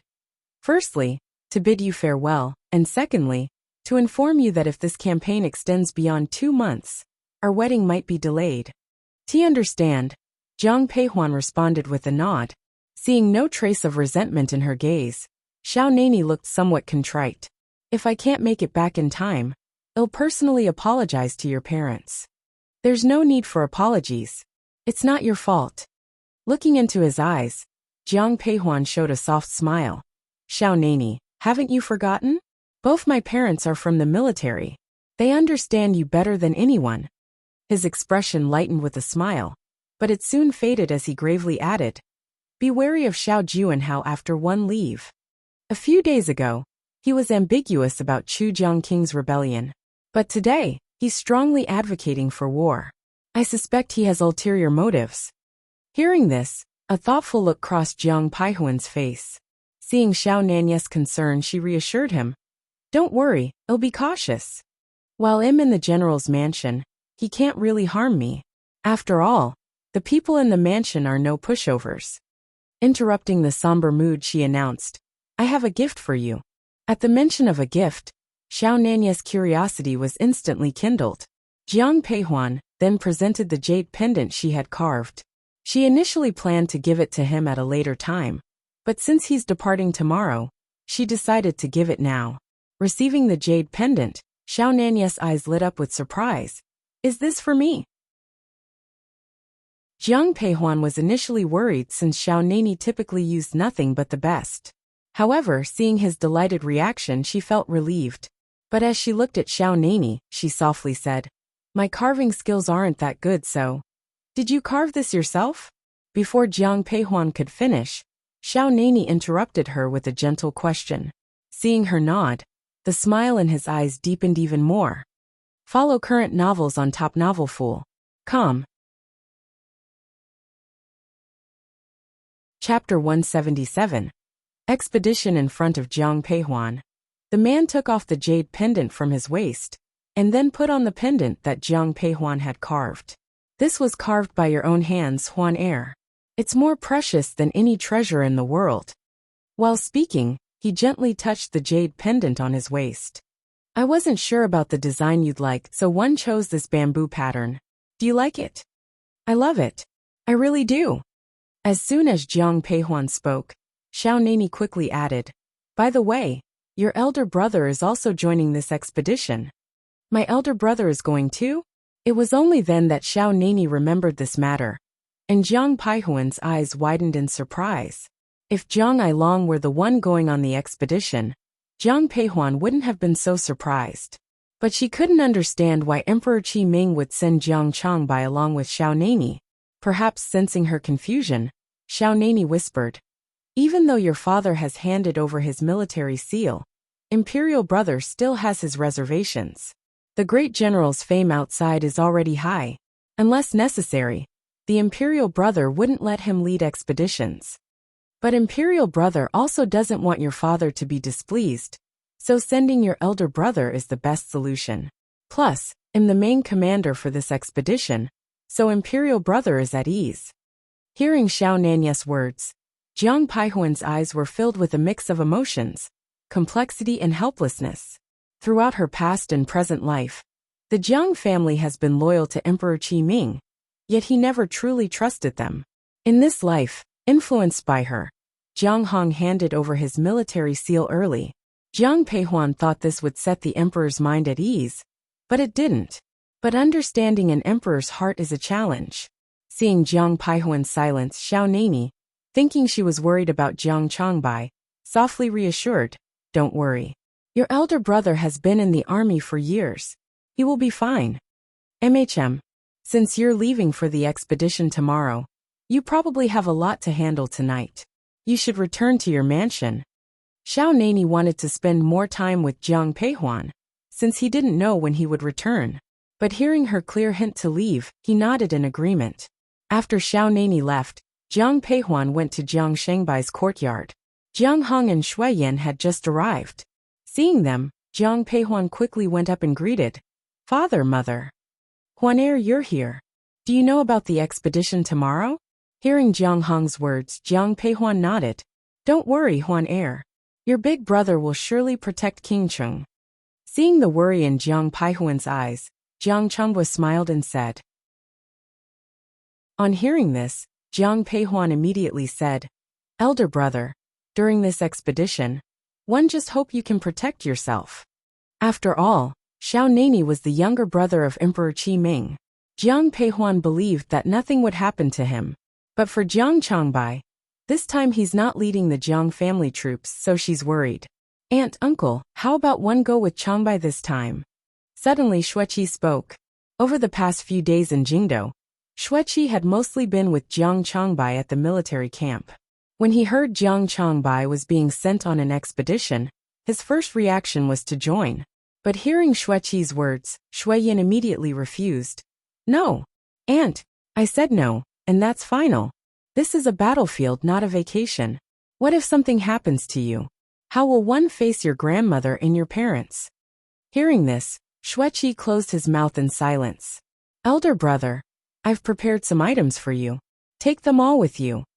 Jiang Peihuan handed the things she had prepared to Jiang Changbai. "What's in here?" Jiang Changbai asked as he took them. "Some medicine for injuries and some health pills. These are valuable items." After giving the items to Jiang Changbai, Jiang Peihuan left. She knew that Jiang Hong and Shui Yan still had much to tell Jiang Changbai. As she left Jiang Shengbai's yard, she saw Lu pacing anxiously. "Lu, what are you doing?" Seeing Lu Yu frowned and asked. Hearing the voice, Lu hurriedly approached and after scanning the surroundings, whispered to Jiang Peihuan, "Eldest miss, Aunt May is pregnant." "Are you sure?"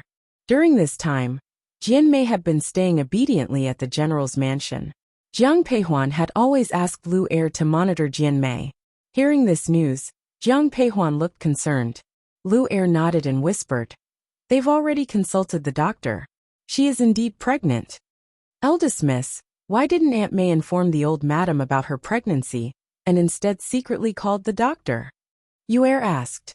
After a moment of silence, Jiang Peihuan replied, "Keep this quiet for now. Pretend you don't know." Jiang Peihuan then instructed Lu "Continue watching and inform me of any updates." "Understood, eldest Mississippi," Lu responded, and then left immediately. Fong Garden. In Aunt Mai's room. "Aunt, should we really not inform the old madam?" The maid was puzzled. She believed that pregnancy was a joyous event, but she didn't see any signs of happiness on Jian Mai's face. "We shouldn't tell anyone," Jian Mei responded, touching her belly with mixed emotions. She was bearing a child from the Jiang family, her adversaries. The child was innocent. Would she really consider harming the baby? That night, many in the general's mansion had restless nights. The next day outside the city. "Return soon. I'll await your report," Emperor Qi Ming said, handing a wine cup to Xiao Nani. After drinking the wine, Xiao Nani replied, Imperial brother, rest assured. I'll bring back the head of King Chujiang. Good, I'll be waiting. Upon hearing Xiao Nani's words, Emperor Qi Ming's eyes lit up with a smile. It was unexpected for many that Emperor Qi Ming personally bid farewell to Xiao Nani as he left for the expedition. With the emperor present, all the officials naturally had to attend. All eyes were on Xiao Nani, dressed in armor, with various emotions. Among the crowd, only Xiao Juanhao wore a somber expression. He stepped forward, saying with a sly smile, Imperial uncle, I'm confident you'll return triumphant. Thanks for your kind words, Xiao Nani replied, maintaining his composure in front of the emperor. Follow current novels on topnovelfool.com. Chapter 178. Want to abort the child during the conversation, he kept looking beyond the crowd, but never saw that familiar figure. Han Feng stood beside Xiao Nanyi, aware of whom his master was searching for. But eldest Miss Jiang never showed up. After some thought, Han Feng stepped forward and said softly, Master, it's almost time. Imperial brother, I must go now. Upon hearing Han Feng's words, Xiao Nani bowed to Emperor Qi Ming, and then bid a farewell. Emperor Qi Ming nodded in acknowledgement. Subsequently, Xiao Nani mounted his horse, looked over the vast army, and loudly commanded, Move out! The huge army of 100,000 moved in majestic unison, with Xiao Nani leading the way. Holding the reins with one hand, he gently caressed a jade pendant with the other. This very pendant was a gift from Jiang Peihuan the previous night. Suddenly, an excited voice from Han Feng reached his ears. Master, it's eldest Miss Jiang. Hearing the voice, Xiao Nani subconsciously looked up and saw Jiang Peihuan, sitting on the back of the Lai Feng from afar. Yi Xiao, riding beside Jiang Peihuan. Seeing the army coming from afar, she said softly, Eldest Miss, His Highness is here. With a single glance, Jiang Peihuan recognized Xiao Nani in the lead, dressed in full military regalia. This was her first time seeing Xiao Nani so attired. This outfit made him appear even more stern. However, the moment he saw her, the man's eyes instantly softened. Quickly, Xiao Nani rode up to her side. Jiang Changbai wanted to approach as well, but Han Feng held him back and said, Young general, have some pity on my master. He's been desperately waiting to see eldest Miss Jiang. Jiang Changbai just rolled his eyes in response, and didn't advance. Reaching Jiang Peihuan's side, Xiao Nani gazed tenderly at her. I thought you wouldn't come. Today, with the emperor and all the officials present, one didn't want to be in the midst of the crowd. So I arrived here early. As they talked, Jiang Peihuan handed over a white porcelain bottle. As he reached for it, she whispered, This medicine is my own creation, beneficial for vitality and blood circulation. The ingredients for this medicine were acquired from Xiao Juanhao. She knew Xiao Nani wouldn't be lacking in ordinary medicine, so she prepared something special for heart circulation. Securing the bottle carefully, Xiao Nani smiled. Rest assured, I will return safely. When I do, it will be our wedding. Hearing the man's words, Jiang Peihuan fell silent. After a while, she looked up and nodded with a smile. At that moment, Jiang Changbai approached. Huan heir. Elder brother. I won't be home, so we'll have to trouble you. Jiang Changbai felt guilty. As the eldest son, he should be protecting the Jiang family. But it seemed the responsibility always fell on Jiang Peihuan. Hearing Jiang Shangbai's words and seeing the expression in his eyes, Jiang Peihuan smiled and said, Elder brother, the children of the Jiang family stand united. Looking at Xiao Nanyi and Jiang Changbai, she added, I'll wait for your return in the capital. The two men nodded at the young lady on horseback. A moment later, the army continued to advance. Only when the army was out of sight did Yi Xiao say, Eldest Miss, let's head back. Okay. Upon Yi Xiao's suggestion, Jiang Peihuan nodded and rode directly towards the general's mansion. As they neared the entrance, they saw Yu Er waiting. Seeing Jiang Peihuan, Yu Er quickly approached, saying, Eldest Miss, Aunt May has instructed to prepare abortion medicine. When? An hour ago. Hearing this, Jiang Peihuan quickly dismounted and rushed towards Fang Garden, instructing, inform grandmother. And also remember to tell second uncle and second aunt. Understood, eldest Mississippi. At that time, Jiang Peihuan directly ran to Jian Mei's courtyard. As Jiang Peihuan pushed the door open, she saw Jian Mei taking a bowl of medicine from a maid. Seeing the medicine, Jian Mei's eyes showed mixed feelings. What are you doing? Jian Mei was startled by Jiang Peihuan's sudden appearance. However, upon seeing her, she sneered. I feel unwell and am taking medicine. Is that your business? Is that abortion medicine in your hand? Without waiting, Jiang Peihuan stepped forward. Seeing this, Jian Mei tried to drink the medicine, but Jiang Peihuan quickly grabbed her wrist and took the bowl away. She sniffed the medicine, confirming it was indeed abortion medicine.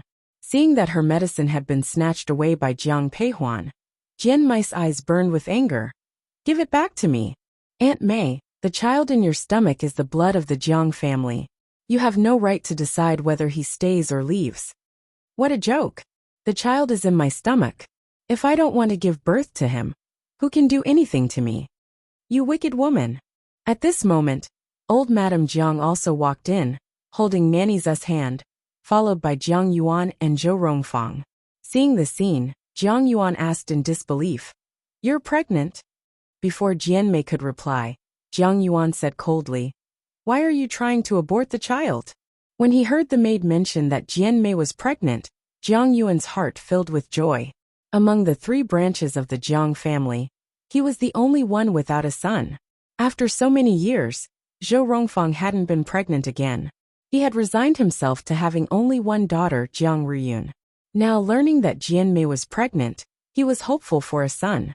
But hearing she intended to take abortion medicine made him furious. Zhou Rongfang's eyes were filled with complicated emotions. During this time, Jiang Yuan had not visited Jian Mei. She was ready to forgive him and move on. But now this happened. If there was one thing Zhou Rongfang felt guilty about regarding her relationship with Jiang Yuan, it was that she had not given him a son. Old Madame Jiang looked at Jian Mei with a gloomy expression. Jian Mei, I don't care what you think. Since you are already Yuan heir's wife, the child in your belly is the blood of the Jiang family. You have no right to abort this child. Old Madame Jiang's words felt like the last straw for Jian Mei. She looked at those before her and said with a dark expression, The Jiang family values its own flesh and blood so much. Why can't you cherish the lives of others? What do you mean by that? Hearing Jian Mei's words, old Madame Jiang frowned. Yet Jian Mei, seeing the expression in her eyes, revealed a mocking smile. Follow current novels on topnovelfool.com. Chapter 179. Kill Xiao Nani at all costs. She turned to look at Jiang Yuan with cold eyes. Jiang Yuan, didn't you tell the Jiang family that my father saved your life? My father died because he saved you. My Jian family suffered because of the Jiang family. During her time with the Jiang family, Jian Mei dreamt every night of hurting them, but she could never bring herself to do it. And now she was pregnant. She couldn't harm the Jiang family, but she refused to give birth to the child of her enemy. Upon hearing this, old Madame Jiang's eyes filled with confusion. She looked at Jian Mei asking, What are you saying? I'm not making things up, old madam. Why don't you ask your son?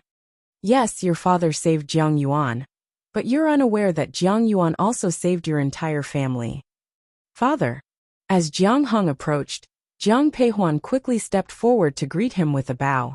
Jiang Hong nodded in acknowledgement and then said to Jian Mei, When you were 10, due to your father's negligence, military rations were stolen. By the laws of the Qi Kingdom, that's a crime punishable by death. Jiang Yuan risked his life to retrieve the stolen rations. Though he succeeded, the emperor began to dislike him. For many years, he's been nothing more than a 5th-grade official. This can't be true. Jian Mei's eyes widened in disbelief at Jiang Hong's words. Jiang Peihuan softly told Jian Mei, Aunt Mei, if you investigate, you'll see if this is true or false. Also, your younger brother is still alive. That's impossible. Ayao died in that fire. Years ago, after hearing of their father's demise, her mother set their house on fire. Jian Mei survived only because she was playing outside at the time. Hearing Jiang Peihuan's claim about her brother, Jian Mei didn't believe it, but hope filled her eyes. Jiang Peihuan gestured towards Yi Xiao. Shortly after, Yi Xiao entered with a boy of about 8 or 9 years. The boy seemed unfamiliar, but had a clear gaze. Tears welled up in Jian Mai's eyes upon seeing him. He bore a striking resemblance to her father. "All Yao." She tried to approach, but the boy evaded her. Pain showed in her eyes. "All Yao, I'm your sister. Don't you recognize me?" Before Jian Mei could advance further, Jiang Peihuan intervened. "He's been raised by the Meng family these years. He doesn't remember you." "The Meng family? Wasn't it Meng Yi who sent you here?" Before Jian Mei could respond, Jiang Peihuan continued. "One only learned of this recently. Your brother didn't die in the fire. A nanny rescued him, and the Meng family hid him. But why would Uncle Meng do that? He was my father's trusted friend. He might have been close to my father, but he still poisoned my older brother during a battle." Jian Mei was taken aback by Jiang Peihuan's revelation. She was aware of Meng Yi's act of poisoning Jiang Changbai, and knew Prince Qing was behind it. "Jiang Yuan, speak to her." Jiang Hong directed his words to his brother, then assisted old Madame Jiang out of Jian Mai's room. As they exited, Jian Mai's cries filled the air. "Father, did you know about Jian Mai's true identity?" After settling the old madam in the chrysanthemum hall, Jiang Peihuan posed the question to her father. Jiang Hong nodded in confirmation. After a brief pause, he told Jiang Peihuan, "I let her stay with the Jiang family to provide her shelter." "Father, how do you plan to deal with Meng Yi?" Upon hearing this, Jiang Hong's eyes revealed a hint of pain and discomfort. Before the incident with Jiang Changbai, he had always considered Meng Yi as his own brother. Meng Yi was almost a regular guest at the general's mansion. After a while, Jiang Hong looked at Jiang Peihuan and said, "Huan heir, I know you worry that one might be too lenient, but rest assured, I won't risk the entire Jiang family's lives. I'll handle Meng Yi myself." Jiang Peihuan wanted to say more, but seeing the sadness in Jiang Hong's eyes, she simply nodded. Having memories from her past life, she knew that because of Meng Yi and Xiao Juanhao, the entire Jiang family had been wiped out. So she deeply resented Meng Yi. However, Jiang Hong's resentment towards Meng Yi was not as intense as Jiang Peihuan's. Unknown to Jiang Peihuan, at that moment, Meng Yi was in Xiao Zhenhao's palace, discussing how to deal with Xiao Nani. Looking at the person seated at the main seat, Meng Yi said directly, "Your Highness, I will depart for Jiangzhou immediately. This time, I will ensure Xiao Nani doesn't return. You must ensure no one finds out about this. If news of his collusion with King Chujiang to harm Xiao Nani leaked, he would be doomed." Hearing Xiao Zhenhao's words, Meng Yi quickly nodded. "Your Highness, rest assured, no one else will know. Even if things go wrong, I'll take full responsibility and not involve you. You are my man. I won't let you face danger alone. So be careful." Hearing Xiao Zhenhao's words, Meng Yi's eyes revealed gratitude. He then left the mansion. After Meng Yi's departure, Pei Wu approached Xiao Juanhao. "Your Highness, can Meng Yi really eliminate King Qing? By himself it's difficult. But there's more than one person after Xiao Nani." Thinking of that person, Xiao Juanhao smiled. In the palace at Xinang Hall, the great Empress Dowager looked at the man in black kneeling before her and coldly ordered, "Go to Jiangzhou immediately and kill Xiao Nani at all costs." This man in black was a shadow guard left to the great Empress Dowager by the late emperor. Most of her guards had been killed by Xiao Nani, leaving only a few. Hearing her command, the man hesitated. "Your Highness, if we kill King Cheng, Jiangzhou might fall into chaos. Perhaps King Chujiang will. Is Xiao Nani the only one who can lead troops? Isn't the eldest son of the Jiang family also there? If Xiao Nani dies, let him handle things. If that doesn't work, send all the military generals to Jiangzhou. In any case, that traitor Xiao Nani must be killed." The mere mention of Xiao Nani made the great Empress Dowager's eyes blaze with anger. The man in black wanted to say more, but in the end, he shut his mouth and bowed. Yes. Then he left Xinang Hall. An elderly nanny approached the great Empress Dowager. "Your Highness, are you rushing things? Wasn't the plan to act after King Cheng's wedding? Follow current novels on Top Novelful.com. Chapter 180. No food supplies. I can't bear this weight any longer. If we don't take action now and wait for that cursed troublemaker to finish the battle, the emperor might indulge him even more. When the great Empress Dowager voiced this sentiment, a cold fierceness glinted in her eyes. The old nanny beside her intended to comment, but upon glimpsing the resolve in the great Empress Dowager's eyes, she chose to remain silent. Due to King Chujiang's rebellion, a tense quiet enveloped the Qi kingdom. Since both Xiao Nani and Jiang Changbai were dispatched to the front lines, the entire general's mansion was in suspense awaiting news. Yet, 10 days had elapsed since the troops departed, and no word had reached them from the front. Jiang Xijin too had returned to the military camp. Early in the morning, Jiang Peihuan went to Yanlin Garden. She had intended to join Shui Yan for breakfast, but nearing the entrance, she was met with the fiery rage in Jiang Hong's voice. These peoples, they're nothing but parasites. The emperor hasn't issued a statement, best hold your tongue. How can one stay silent? Changbai is still in combat, and King Cheng, leading this campaign, is without supplies. How are they expected to wage war? Although Jiang Hong harbored reservations about the marriage between Xiao Nani and Jiang Peihuan, he genuinely respected Xiao Nani as a person. Thus, with such a calamity befalling the court, his soldier's heart burned with fury. Father, mother. Jiang Peihuan gracefully entered the main hall, extending courtesies to the two elders. Hearing Jiang Peihuan's voice, Jiang Hong stopped cursing. A hint of a smile played on his lips. Huan heir, what brings you here? I assumed you'd be visiting the military camp today, father. So, I came to accompany mother for breakfast. Father, could you clarify your comments about the grain? Previously, Jiang Hong refrained from discussing court matters with his children. However, recent events underscored to him that his eldest daughter was far from ordinary.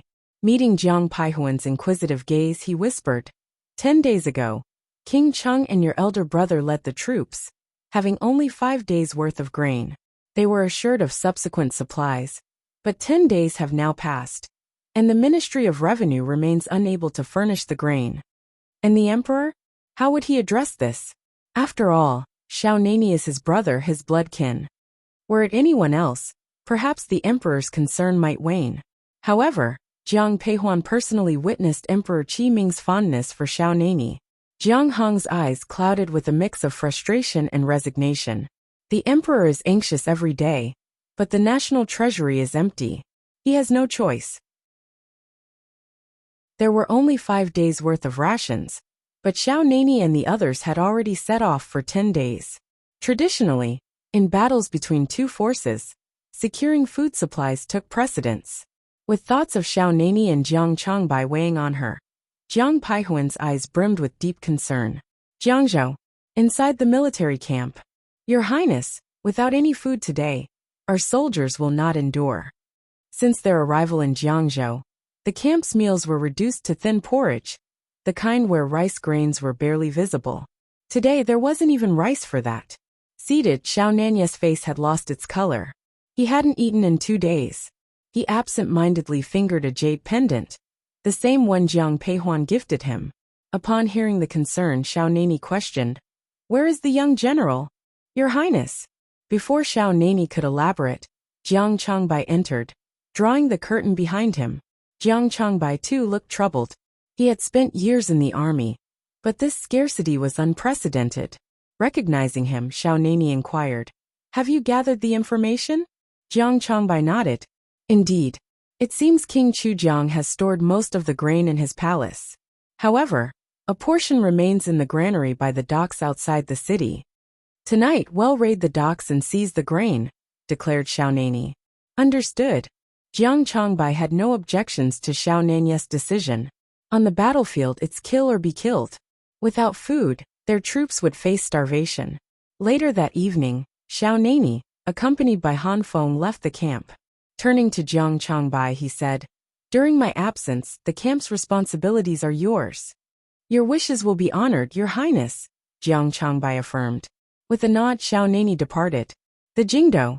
Ever since she left Yinlin, Jiang Peihuan's mind was consumed with securing grain supplies. Yi Shao summoned Deputy General Liu. Understood. Soon after, Deputy General Liu entered the plum garden. As he prepared to offer his respects, Jiang Peihuan cut to the chase. Deputy General Liu, I want you to use this money to acquire grain. Eldest Miss, the commoners have sufficient grain at the moment. Despite having money, many are reluctant to sell it. No matter. If they want sell for 1 coin, offer 2. While speaking, Jiang Peihuan handed Deputy General Liu a stack of silver notes. These were the reparations from Huainan Mansion, initially given to her in Xiaonanian gold. The funds could now be utilized to buy the much-needed grain. We should also consider checking the grain stores within the city. Eldest Miss, young Master Liu and Miss Liu have arrived. Before Jiang Peihuan could finish her sentence, Yu Er made her entrance. After a brief exchange with Deputy General Liu, her gaze shifted to the entrance. Lu Hao and Lu Xian were brought in by Yu Er. Sister Jiang. Eldest Miss Jiang. Upon spotting Jiang Peihuan, the Liu siblings promptly approached to pay their respects. Jiang Peihuan stepped forward, assisting Lu Xian to her feet. Xian heir, what brings you here today? Are you visiting third aunt? Sister Jiang, we're not here for our aunt today. We came to see you. For me. Lu Xin's words clouded Jiang Peihuan's eyes with confusion. Sensing her bewilderment, Lu Hao advanced, speaking softly. Miss Jiang, am aware of the court's current grain shortage. Our Lu family possesses a stock of 100,000 ton of grain. We wish to donate this to the army. Cousin Lu, such a gesture is no small matter. Is this a mutual decision between you and Xian heir? Or is it influenced by Uncle Lu? In these time, 100,000 ton of rice was even more precious than 100,000 gold. Rest assured, eldest Miss Jiang, this decision stems from my father. Why didn't he approach the emperor directly? Why seek me? Being imperial merchants, the Lu family had the privilege to meet the emperor personally. This detail deepened Jiang Peihuan's intrigue. Lu Xian intervened. Sister Jiang, our intent is for the grain to sustain our troops, not to be squandered among the court officials. However, if the supplies were handed over directly to Emperor Qi Ming, their actual destination remained uncertain. Though Lu Xin's implications were subtle, Jiang Peihuan grasped the underlying message. Follow current novels on topnovelfool.com. Chapter 181. Request to escort the grain. After some thought, Jiang Peihuan whispered, Xian heir, on behalf of the army soldiers I thank you. Let me handle this matter. Very well, Sister Jiang, we will await your update. Understood. Once the Lu siblings were sent to Elegant Garden, Jiang Peihuan took Yi Xiao and departed. Yi Xiao, are you familiar with the location of the Princeton mansion? Yes, I am. Take me to Princeton. As you wish.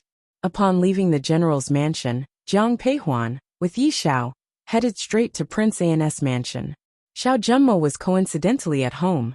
Hearing that Miss Jiang, the eldest daughter of the Jiang family, sought an audience, he promptly had her ushered in. Xiao Zhenmo awaited in the main hall. As Jiang Peihuan entered, he swiftly approached. Eldest Miss Jiang, to what do I owe the pleasure of your visit to my mansion?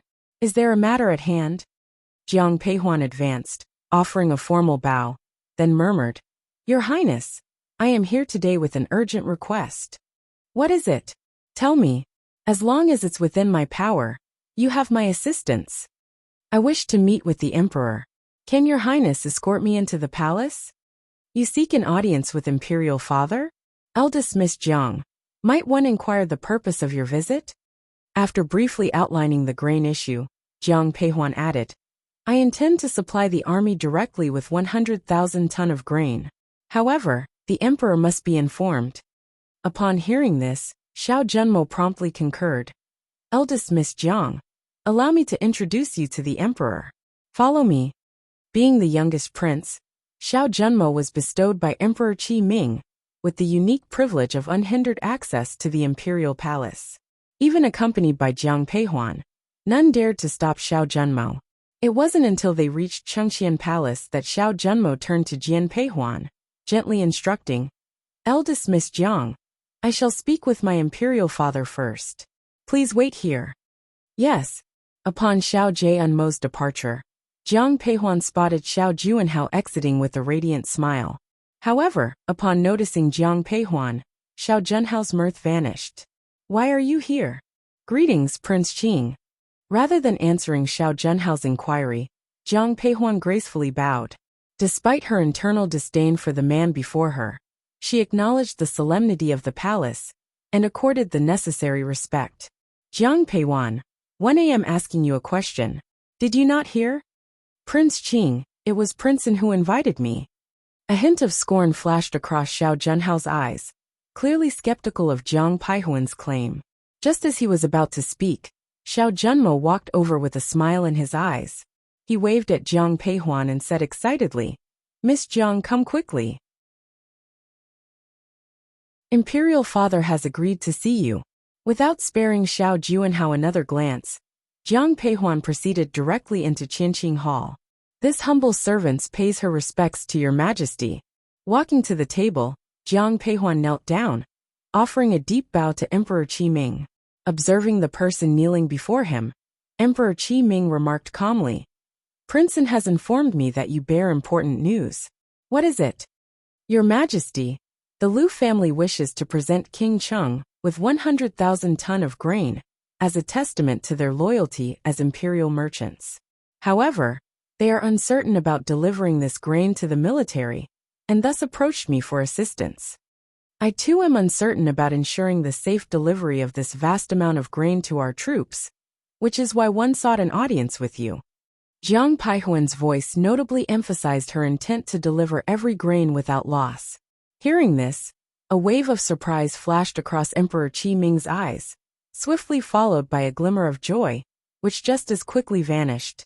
Directing his gaze at the still kneeling Jiang Peihuan, the emperor inquired, "You're here because you fear the court ministers will misappropriate the Liu family's grain, correct?" "Indeed, Your Majesty," Jiang Peihuan confirmed without hesitation. Taken aback by her frankness, Emperor Qi Ming remarked coolly after a brief pause, "You seem bolder than your father. This humble servant would not dare." "Enough of pretenses. One gather that you wish to send the grain directly to the army, avoiding any interference from the court. The question then remains, who will oversee this transport? Your father?" "No, Your Majesty." She shook her head, then raised it to meet the emperor's gaze, stating, "I volunteer to personally escort the military supplies." "You?" the emperor echoed, clearly surprised. "Yes," she affirmed, her eyes unwavering. Their gazes locked, hers full of determination, his laden with conflict. Trusting such a significant task to Jiang Peihuan wasn't a decision made lightly. However, her intentions were clear. The grain was meant for Xiao Nani and Jiang Changbai, and she wouldn't allow anyone else to intervene. "Jiang Peihuan, are you aware of the dire consequences if any mishap befalls the grain transport?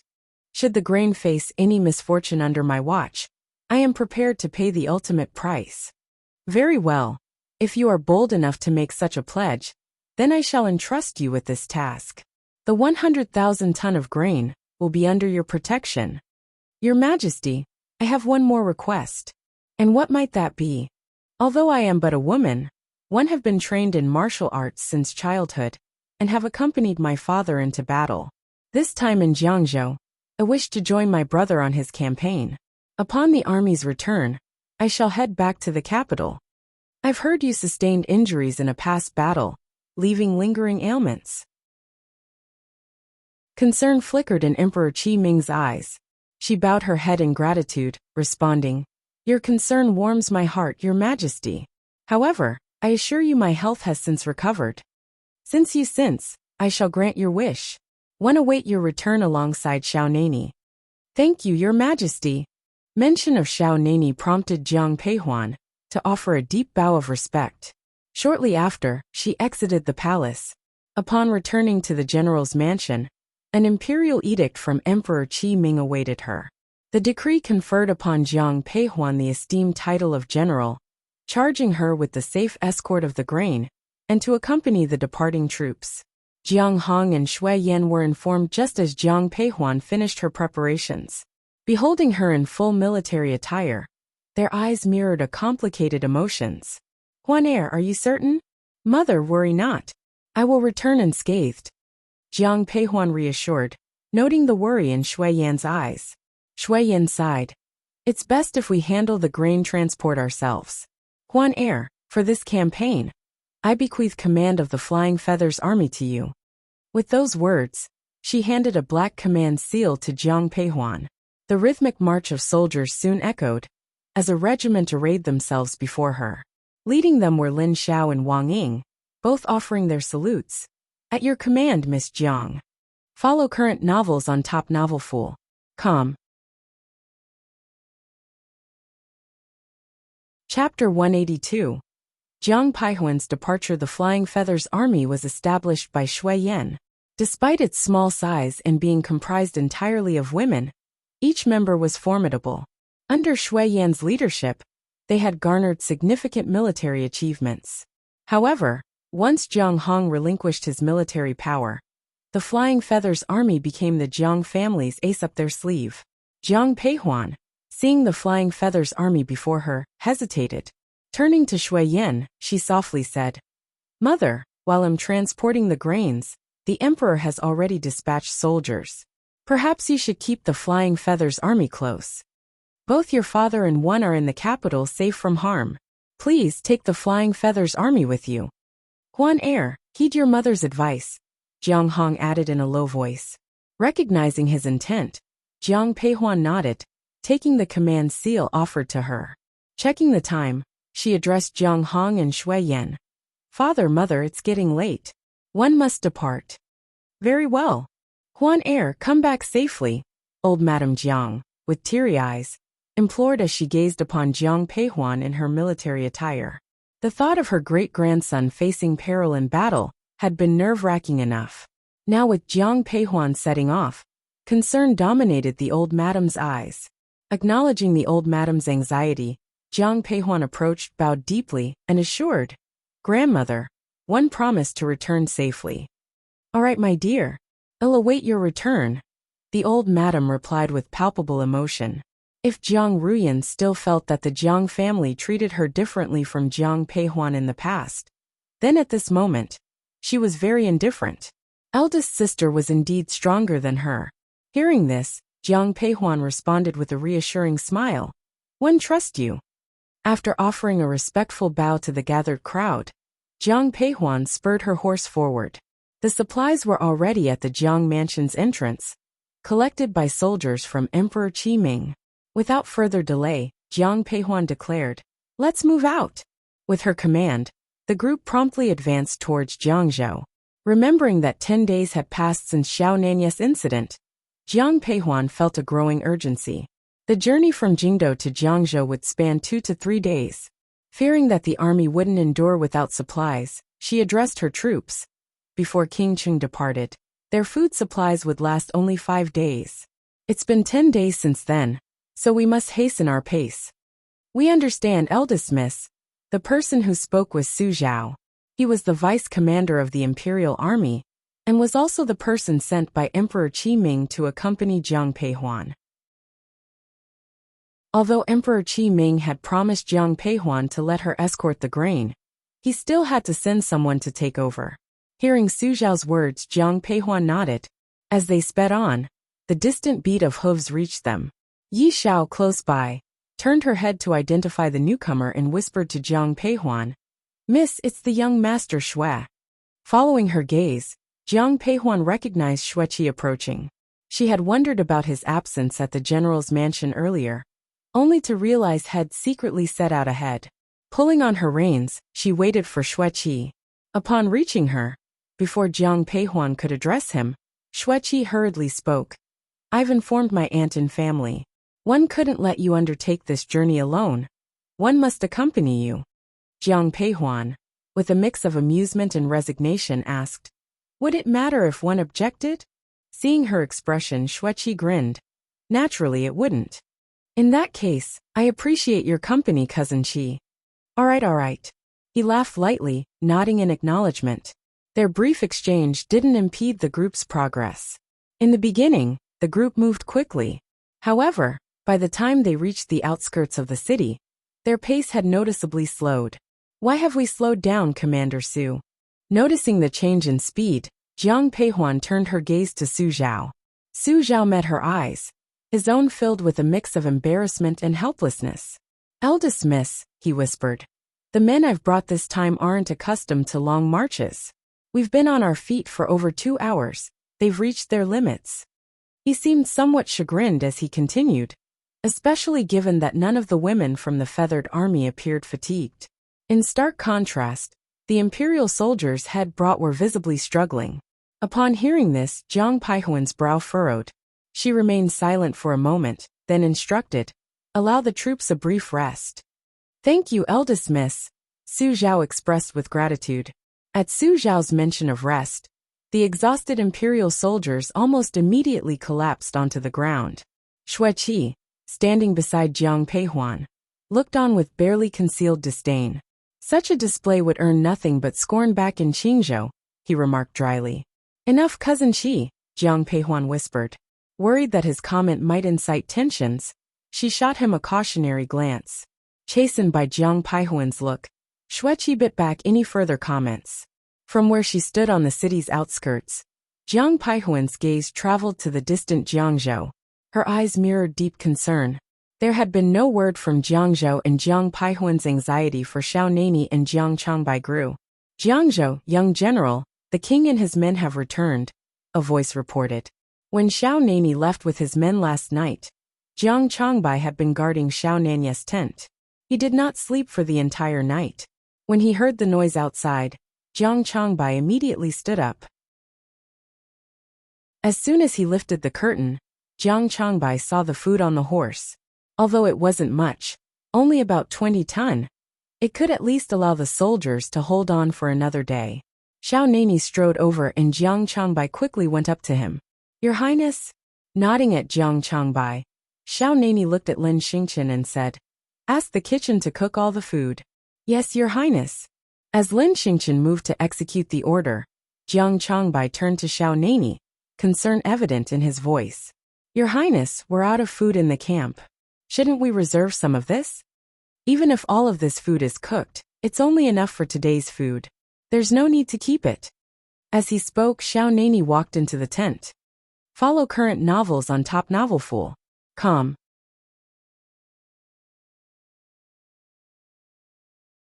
Chapter 183. Capturing someone from the Chujiang mansion. Jiang Changbai settled into the seat beside Xiao Nani, glancing over before posing a question. "Your Highness, did you encounter any resistance at the granary of King Chujiang's mansion last night?" "Yes."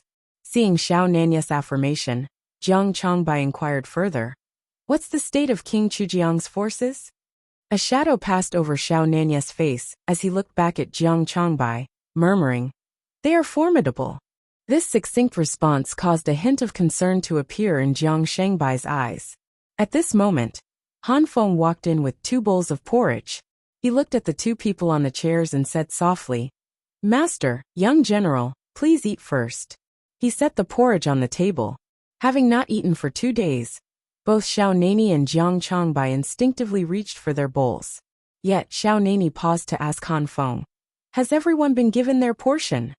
"They all have," Han Feng reassured.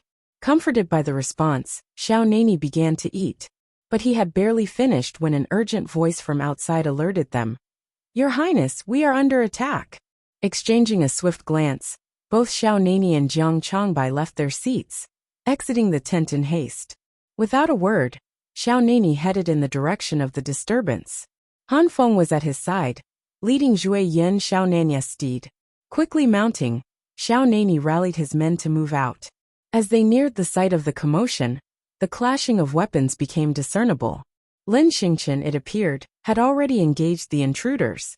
While Lin Xingqian had the upper hand against his immediate opponent, the defeated foe hastily retreated on horseback. Lin Xingqian moved to pursue, but Xiao Nani's voice held him back. "Stop." Hearing this, Lin Xingqian reined in his horse, but the fleeing man dared a look back, eyes darkening with recognition and animosity. With evident rage in his posture, he accused, "It was you who raided our granary last night." Unfazed, Xiao Nani replied after a brief pause, "You must be Jiang Han, King Chujiang's youngest son." Xiao Nani was certain of his statement. Seeing this, The man's eyes widened in surprise. Jiang Han stared at Xiao Nani shocked. How did you know? Being the youngest son of King Chujiang, his existence was kept a secret. King Chujiang had concealed him to preserve the last vestige of his bloodline. It was a safeguard, ensuring that he could pass on his lineage. So Jiang Han was taken aback when Xiao Nani revealed his identity. A smirk played on Xiao Nani's lips. Now that you've come to me, I won't be holding back. His seemingly friendly demeanor sharply contrasted the steely resolve in his eyes. Swiftly the confrontation escalated. Capture him alive, Xiao Nani commanded Lin Xingqian. Understood. Lin Xingqian, being astute, had already understood Xiao Nani's intentions. Upon hearing Xiao Nani's statement, he didn't hesitate and spurred his horse onward. Jiang Han's escorts quickly shielded him. However, Lin Xingqian's entourage was equally formidable. In no time, both parties clashed in heated battle. Young prince, escape while you can. When Jiang Han's side found themselves outmatched, they attempted to block Lin Xingqian, imploring their prince to flee. With a look of defiance, Jiang Han, seeing the unfolding chaos, and heeding the advice of his subordinate, galloped away. At that moment, Xiao Nani received a bow from Han Feng. With the distance increasing between them and Jiang Han's retreating figure, Xiao Nani took aim. Releasing the arrow, it found its mark in Jiang Han's steed. Han Feng swiftly moved forward, pointing his arrow at Jiang Han's throat. Young prince, I advise you not to move. My arrow does not have eyes. Hold your positions. Your prince in my grasp. Seeing Jiang Han captured, his soldiers hesitantly lowered their weapons. The sight of the captured Jiang Han elicited smiles from the soldiers in the camp. Back in their tent, Jiang Changbai and Xiao Nani deliberated on the worth of their captive. Your Highness, do you plan to use Jiang Han as a bargaining chip against King Chujiang? Even though Jiang Han is King Chujiang's youngest son, the king wouldn't surrender just to save him. So what purpose of capturing Jiang Han? He might not ensure King Chujiang's immediate surrender, but he could be traded for food supplies. After all, he's a prince of the Chujiang. Surely, he's worth some food supplies. Jiang Changbai chuckled at Xiao Nani's remark, but his amusement soon gave way to concern. He broached, Your Highness, if the capital doesn't send supplies soon, our situation will become dire. Grasping the seriousness, Xiao Nani affirmed, the supplies will be here within days. Xiao Nani had faith in Emperor Qi Ming's assistance, although he hadn't expected the emissary to be Jiang Peihuan. On the outskirts of the capital, Eldest Miss, shall we rest for the night? Seeing that nightfall was approaching, Su Zhao turned towards Jiang Peihuan. We want rest now. We'll assess the situation later into the night. Hearing Jiang Peihuan's words, Su Zhao's eyes brimmed with sadness, but he had no other options. All the imperial army showed their displeasure, yet none dared to voice their concerns. After all, they had all witnessed Jiang Peihuan's use of her whip firsthand. Seeing the looks on everyone's faces, Jiang Peihuan tightened her grip on her whip, her brow furrowed in concern. If she had anticipated this outcome, she would rather face the wrath of Emperor Qi Ming than not have the guards from her own family, the Jiangs, at her side. While Jiang Peihuan proceeded, chaos erupted at Prince Qing's mansion. You're saying Jiang Peihuan is escorting the food supplies to Jiangzhou? Shock filled Xiao Zhenhao's eyes as he gazed at Pei Wu, who knelt before him. Pei Wu had only just been informed. After all, Jiang Peihuan had only disclosed this to Emperor Qi Ming. Many court officials were still unaware. Upon hearing Xiao Zhenhao, Pei Wu nodded in confirmation. Xiao Zhenhao's hand clenched into a tight fist, a torrent of emotions swirling in his eyes. He had painstakingly ensured the Ministry of Revenue was short on grain. Without it, even Emperor Qi Ming was powerless. But never did Xiao Zhenhao expect Jiang Peihuan to procure such a supply and personally see it to Jiangzhou. Send someone. After a brief pause, Xiao Zhenhao directed his words to Pei Wu. Under any circumstances, that grain must not reach Jiangzhou. Follow current novels on Top Novel Fool. Com. Chapter 184. The Fear of Lin Mingyao. Yes. Your Highness, what about the eldest miss? Do not harm her. Only destroy the supplies. Xiao Zhenhao, after reflecting, advised gently. Outside the room, Lin Mingyao's hand stilled. The words "do not harm her" echoed repeatedly in her mind. She glanced involuntarily at the man's expression. Every time he mentioned Jiang Peihuan, his eyes swirled with complex emotions. A surge of anxiety gripped Lin Mingyao, causing her to clutch her maid's hand tightly. "Miss, are you all right? Let's return to the mansion." Before her maid could reply, Lin Mingyao cut her off and hastened back to the Lin mansion.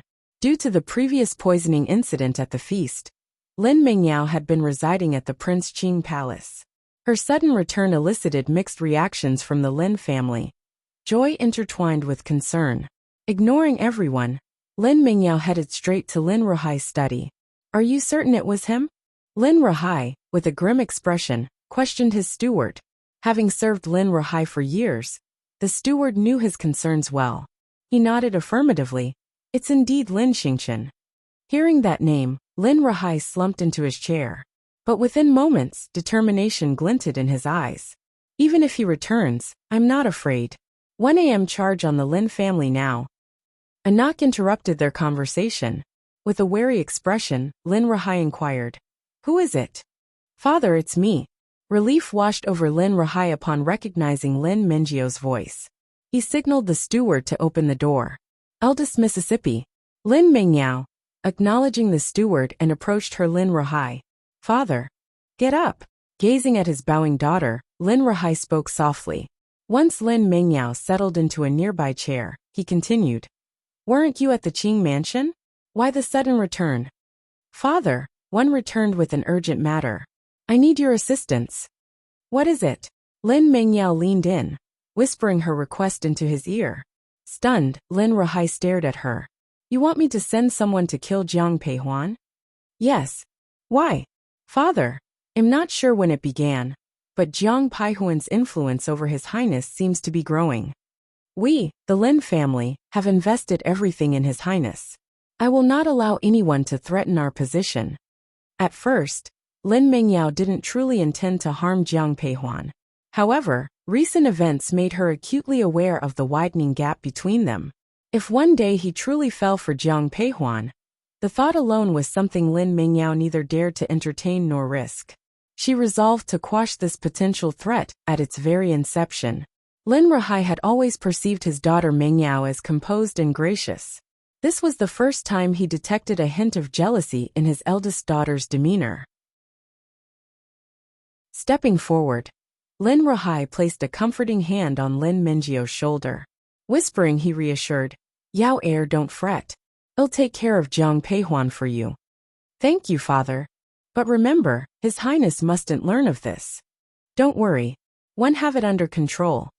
A faint smile appeared in Lin Mingyao's eyes as she walked out of Lin Ruhai's study. Noticing the smile, the maid accompanying Lin Mingyao cautiously remarked, "Miss, His Highness isn't inclined to harm the eldest miss of the Jiang family. If he discovers our intentions, he might not take it well. As long as we can get rid of Jiang Peihuan, it doesn't matter even if His Highness resents us. Moreover, he would not know about this matter." The Qing mansion and the Lin family sent people to find Jiang Peihuan at the same time. Meanwhile, Jiang Peihuan remained oblivious to their intentions. In the dead of night, Jiang Peihuan instructed everyone to rest where they stood. Yi Xiao approached her, whispering, "Eldest miss, you should take a moment to rest as well." Jiang Peihuan nodded in acknowledgement. Understood. Though their journey weighed on her mind, Jiang Peihuan couldn't allow herself to fall into a deep sleep. So when a rustling reached her ears, she instantly awoke. "Eldest miss, we have company," Yi Xiao, ever the alert secret guard, whispered. Both Wang Ying and Lin Xiao were also roused. The three promptly converged beside Jiang Peihuan. Suddenly, a peculiar sound echoed, and fiery arrows streaked toward them, landing amidst their grain supplies. Witnessing the fiery assault, a shadow cast over Jiang Peihuan's expression. "Lin Xiao, Wang Ying, rally the Flying Feathers army to guard our supplies." "Understood." "Su Zhao, at your service, eldest Mississippi. Have all the Imperial Army soldiers disperse and defend against the enemy." "Affirmative." "Yi Xiao, come with me." Without delay, Jiang Peihuan mounted her horse. Yi Xiao was quick to join her side. Following the direction of the arrow, Jiang Peihuan led Yi Xiao to ride forward. Soon they saw a group of people waiting there. She took out a porcelain bottle and looked at it. Jiang Peihuan's eyes were filled with complicated emotions. These people were obviously following orders. Jiang Peihuan was not willing to use these poisons on them. Yet, seeing the steadily burning grain, any prior hesitations melted away from her countenance. Looking at Yi Xiao, Jiang Peihuan said, "Yi Xiao, I'll throw the bottle over, and you break it immediately. As you command, eldest Mississippi." When she saw Yi Xiao nod, Jiang Peihuan threw the porcelain bottle in her hand at the people who were shooting arrows. Then, Yi Xiao threw the dagger in her hand, and the porcelain bottle instantly broke into pieces. The night wind blew, and a fragrance instantly filled the air. When the fragrance dispersed, the archers fell from their horses and wailed. The leader of the archer instinctively cast his gaze upon Jiang Peihuan.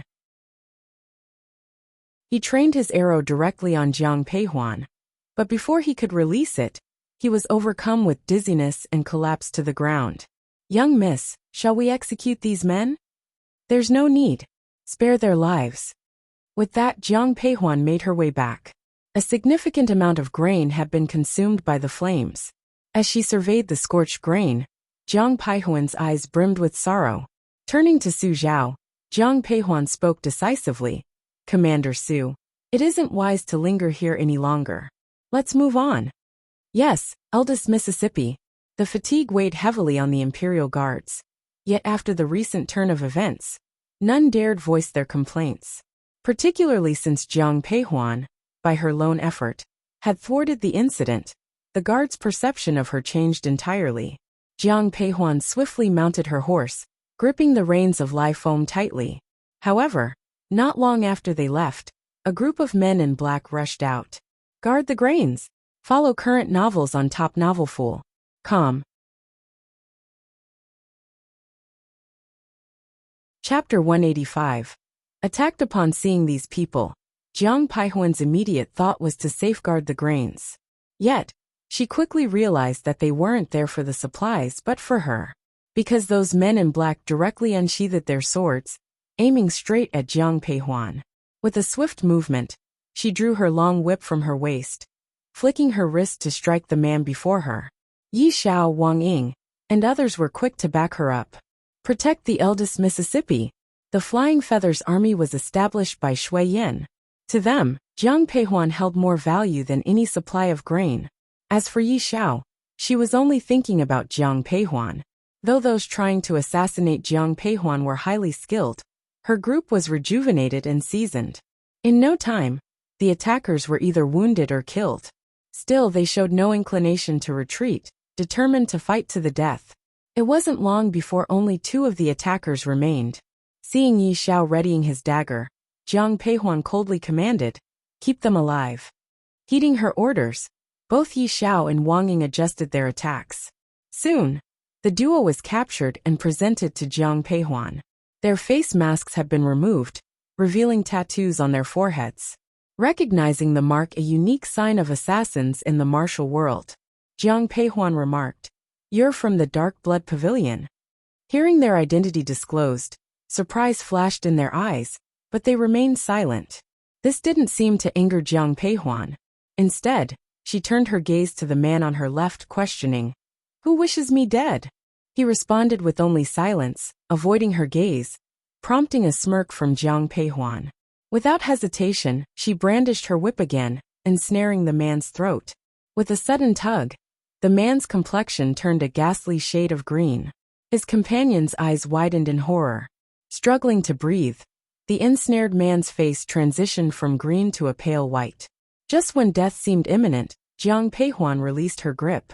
Gasping like a fish out of water, he barely caught his breath when the whip tightened around his neck once more. After several such torments, sheer terror filled his eyes, a sentiment echoed by their onlookers, including the Imperial Guards led by Su Zhao. Their previous contempt had vanished. Taking a step closer, whip still in hand, Jiang Peihuan softly probed, "Last chance, will you speak?" The man's eyes were filled with fear, but he remained silent. The expression in Jiang Peihuan's eyes instantly turned cold. She suddenly pulled the man to the ground, The man next to him was shocked when he saw this. Unhurriedly, Jiang Peihuan coiled up her whip and approached the fallen man. Jiang Peihuan spoke in a chilling tone. I'm aware assassins like you aren't afraid of dying. But are you afraid of a fate worse than death?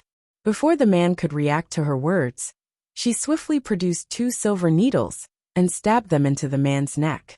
Intense pain surged through him, causing the man to writhe on the ground. Jiang Peihuan watched him coldly. Once he was drenched in sweat, she stepped forward and removed the needles from his neck. I'm asking you one last time. Are you going to tell me or not?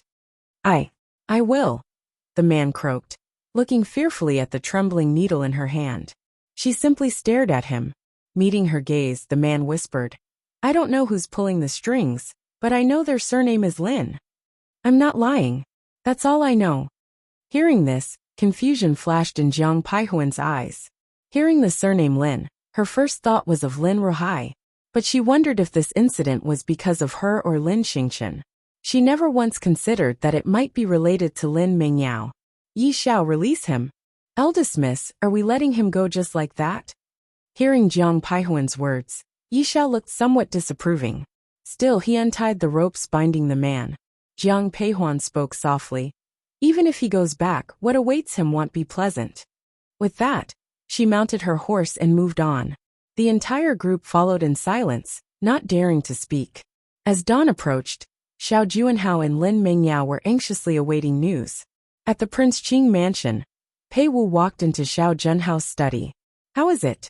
Xiao Juanhao, who had not slept all night, eagerly asked as he saw Pei Wu. After a respectful bow, Pei Wu lowered his head and said, My lord, we failed. Hearing this, Xiao Juanhao fell silent. After a long pause, he said with a bitter smile, Is this fate? His eyes filled with despair. Seeing his expression, Pei Wu quickly added, Your Highness, don't forget, Meng Yi is heading to Jiangzhou. King Qing may not make it back to the capital alive.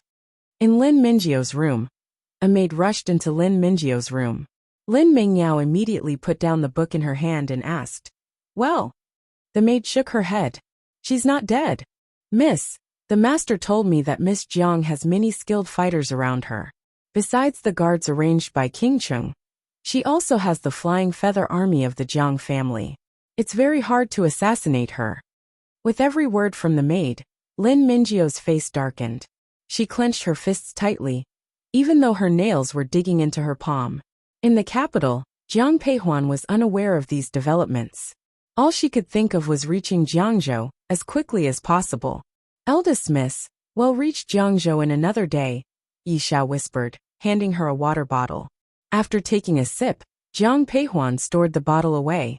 For some reason, as they neared Jiangzhou, her anxiety grew.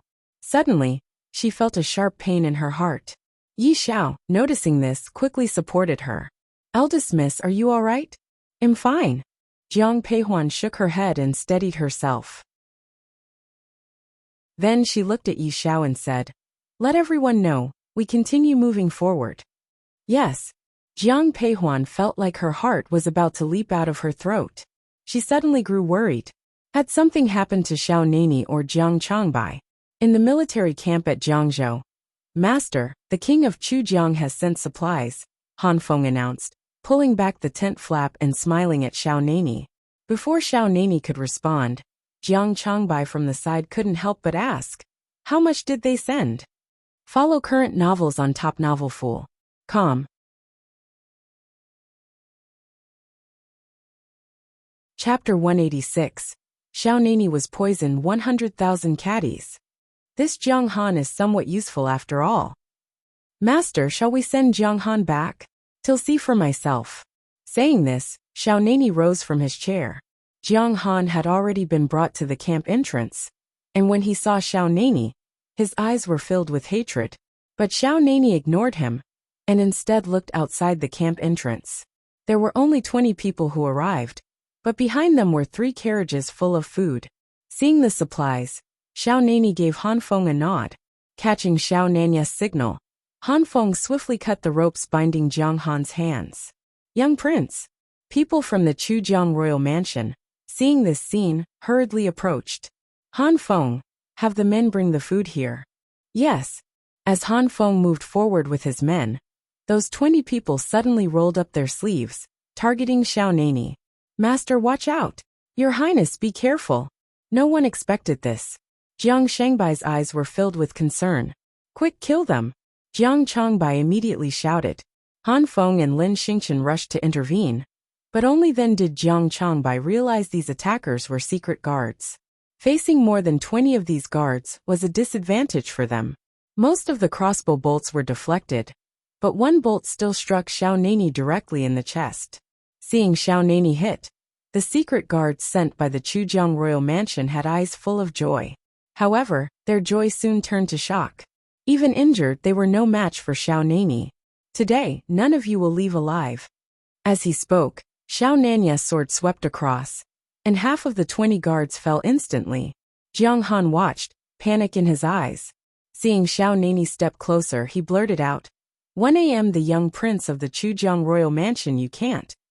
Before he could finish, Xiao Nani's sword slashed his throat. Looking at Jiang Han's lifeless body, Xiao Nani coldly said, blame your father. At that moment, the remaining guards were killed by Han Feng and Jiang Changbai. Master! Seeing Xiao Nani collapse, Han Feng rushed to his side.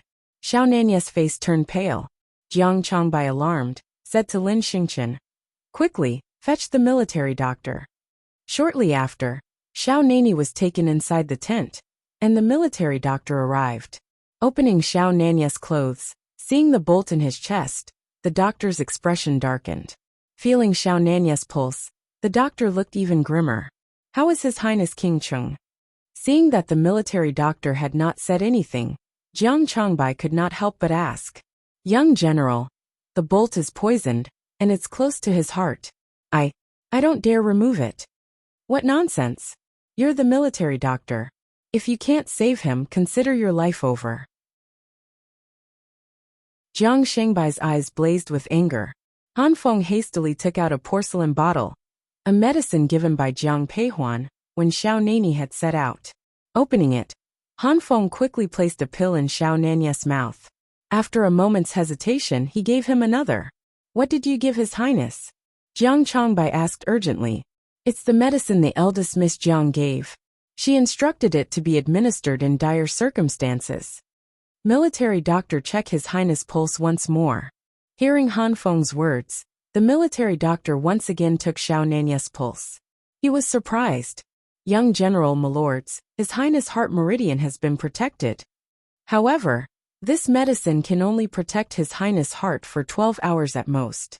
After 12 hours, if the poison in His Highness' body still cannot be cured, then what? The medicine will be ineffective. What? Hearing the military doctor's words, Jiang Changbai was at a loss for words.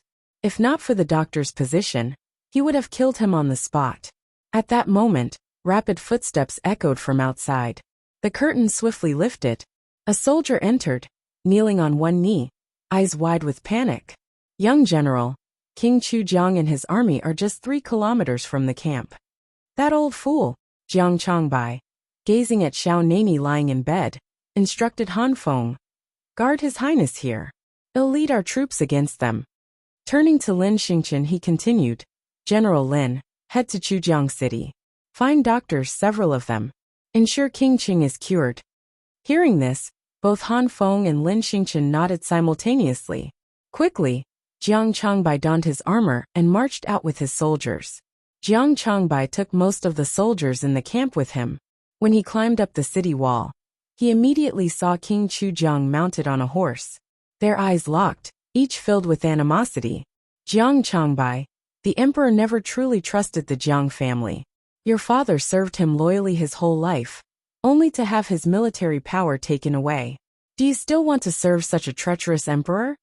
King Chujiang, with a broad face, big ears, and a full beard, said mockingly. Hearing this, Jiang Changbai frowned and replied coldly. King Chujiang, the emperor granted you titles and lands, lavishing you with riches. Yet you're not content, and now plot rebellion. Your son Jiang Han is dead. Do you want to lead your entire lineage to their doom? Your youngest son Jiang Han is already dead. Do you want your King Chujiang's estate to be completely wiped out? You, Hearing this, pain and darkness clouded King Chujiang's eyes. The death of his youngest son, Jiang Han, had deeply pained him. However, he had sacrificed Jiang Han in his quest to kill Xiao Nani. Yet, as Xiao Nani never appeared, a smirk crept onto Chujiang's face. Looking triumphantly at Jiang Changbai, he said, "Although my youngest son Jiang Han is dead, having King Qing accompany him in death ensures he did not die in vain. Jiang Changbai, since you're so stubborn, today one will end your life. Attack!" As he spoke, King Chujiang raised his hand and swung it down heavily. War drums roared. Looking at the massive enemy forces below, Jiang Shangbai's face darkened. But he continued directing his soldiers into battle. Initially they held an advantage, but soon they were forced back. It felt as if the enemy knew their every move. Witnessing his soldiers falling one by one, Jiang Changbai leaped off the wall, landing perfectly on his horse. With his sword in hand, he charged straight at King Chujiang, shouting, "Today, I will claim your head." As he charged forward, a hint of admiration appeared in King Chujiang's eyes. He showed no signs of backing down but instead seemed eager. One want to see what the son of Jiang Hong is capable of. Follow current novels on topnovelfool.com. Chapter 187. Jian Peihuan arrives at the military camp. Then let me show you. As his words fell, Jiang Changbai immediately charged forward. King Chujiang had not expected Jiang Changbai to directly come at him. After a few seconds of reaction time, he quickly drew his sword to defend. Jiang Changbai knew that King Chujiang came on purpose. To change the dire situation, he had to fight quickly and decisively. Thus, when he fought with King Chujiang, Jiang Shangbai's moves became more aggressive. King Chujiang was experienced, but after all, he wasn't in his prime for battle. After several exchanges with Jiang Changbai, he began to tire. However, he was too proud to ask for help from those beside him. "King Chujiang, you really don't care about your youngest son's death, do you?" Upon hearing this, anger flashed in King Chujiang's eyes. Just as he was caught off guard, the long sword in Jiang Shangbai's hand pierced King Chujiang's shoulder. Originally, he had aimed for King Chujiang's heart, but with his extensive battle experience, King Chujiang's first reaction was to dodge. Even so, he was injured. "Your Highness." Seeing King Chujiang injured, the soldiers of Jiangzhou showed concern. "Retreat!" The deputy general beside King Chujiang immediately called out. A moment later, King Chujiang's side began to retreat. Jiang Shangbai's troops instinctively wanted to pursue, but he stopped them. "Don't chase. Young general, shouldn't we pursue our advantage? This is Jiangzhou. If we chase, we'll be at a disadvantage. Don't pursue." With that, Jiang Changbai led the army back to the camp. Upon returning to the camp, Jiang Changbai immediately went to Xiao Nanya's tent. Lin Xingchen had already summoned several doctors, but no one could treat the wounds on Xiao Nani, nor could they cure his posan. "What's that smell?" After standing in the tent for a while, Jiang Changbai noticed a rotting smell. Upon closer inspection, Jiang Changbai realized the smell came from Xiao Nani. Han Feng approached and carefully lifted Xiao Nanya's clothes, discovering that the wound had started to rot. Seeing this, worry filled Han Feng's eyes. "All of you are useless, can't you do anything?" No matter how Han Feng raged, the doctors dared not approach. At this moment, Han Feng deeply missed Jiang Peihuan. If she were here, she'd surely have a way to heal Xiao Nani. As he thought this, a sentinel outside announced, "General, there's an army approaching." They dare to come back? Upon hearing the sentinel, Jiang Shangbai's first thought was that King Chujiang's troops had returned. As he instinctively prepared to go out, Lin Xingchen stopped him. Meeting his puzzled gaze, Lin Xingchen whispered, "Young general, you've just returned from the battle. Let me handle it this time. Take more men with you." "All right." Jiang Changbai had complete trust in Lin Xingchen's abilities, so he felt at ease. When Lin Xingchen left Xiao Nanya's tent and stepped outside with his men, he was taken aback by the sight of the approaching party. Upon closer examination, the person leading was indeed Jiang Peihuan. "Halt! Do not shoot arrows." Seeing his soldiers readying their bows, Lin Xingchen quickly intervened. After halting the soldiers, Lin Xingchen rode forward directly. When Jiang Paihuan's people heard the sound, they instinctively drew their long swords. It's our own people. Upon recognizing the approaching group, Jiang Peihuan immediately spoke. Upon hearing her words, everyone lowered their weapons. Lin Xingchen rode his horse straight to Jiang Peihuan. Seeing who it was, he dismounted and gave a bow before speaking in a hushed tone. Eldest miss, why have you come here? To bring you food supplies.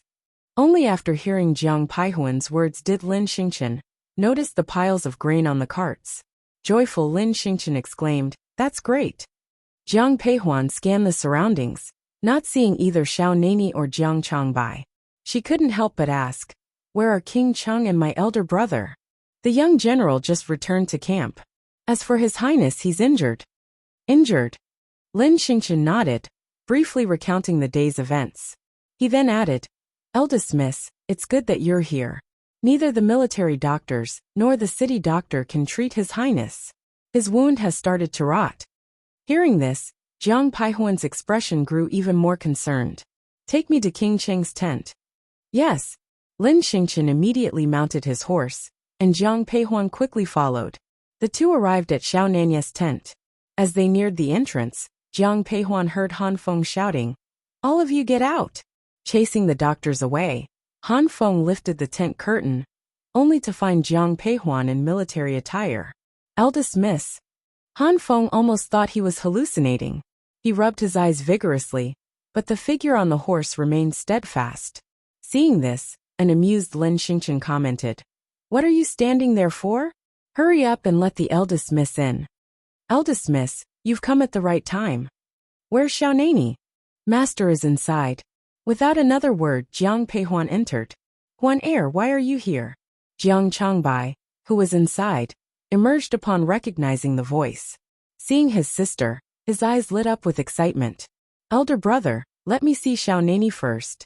We can talk afterward." "All right, check on King Cheng first."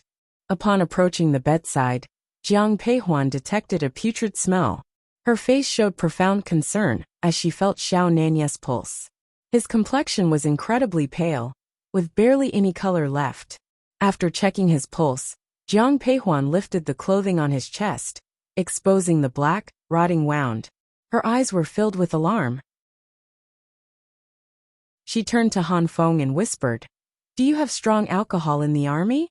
"Yes, I'll go look for it." Han Feng departed promptly and returned shortly with a jar of liquor. Taking the liquor, Jiang Peihuan immediately poured it onto Xiao Nanya's wound. The intense pain jolted the man awake. "Huan Heir." Seeing the person beside his bed, Xiao Nani looked momentarily dazed. "Xiao Nani, stay awake. I'm going to treat the poison. You can't fall asleep." "Okay." Hearing Jiang Paihuan's words, Xiao Nani gave a weak nod, but his gaze was still unfocused. Initially, this poison could have been treated with herbal medicine, but too much time had elapsed. Jiang Peihuan resorted to using silver needles to extract the toxins from his body, and then she planned to cut away the rotting flesh near his heart.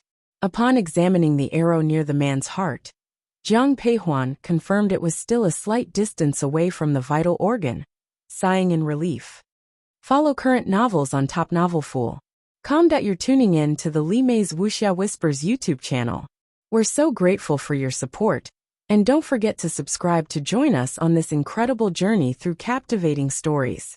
Your generosity through donations truly makes a world of difference, as it's the primary source of revenue that allows me to expand and enhance this channel for you. Thank you from the bottom of my heart for being a part of this adventure.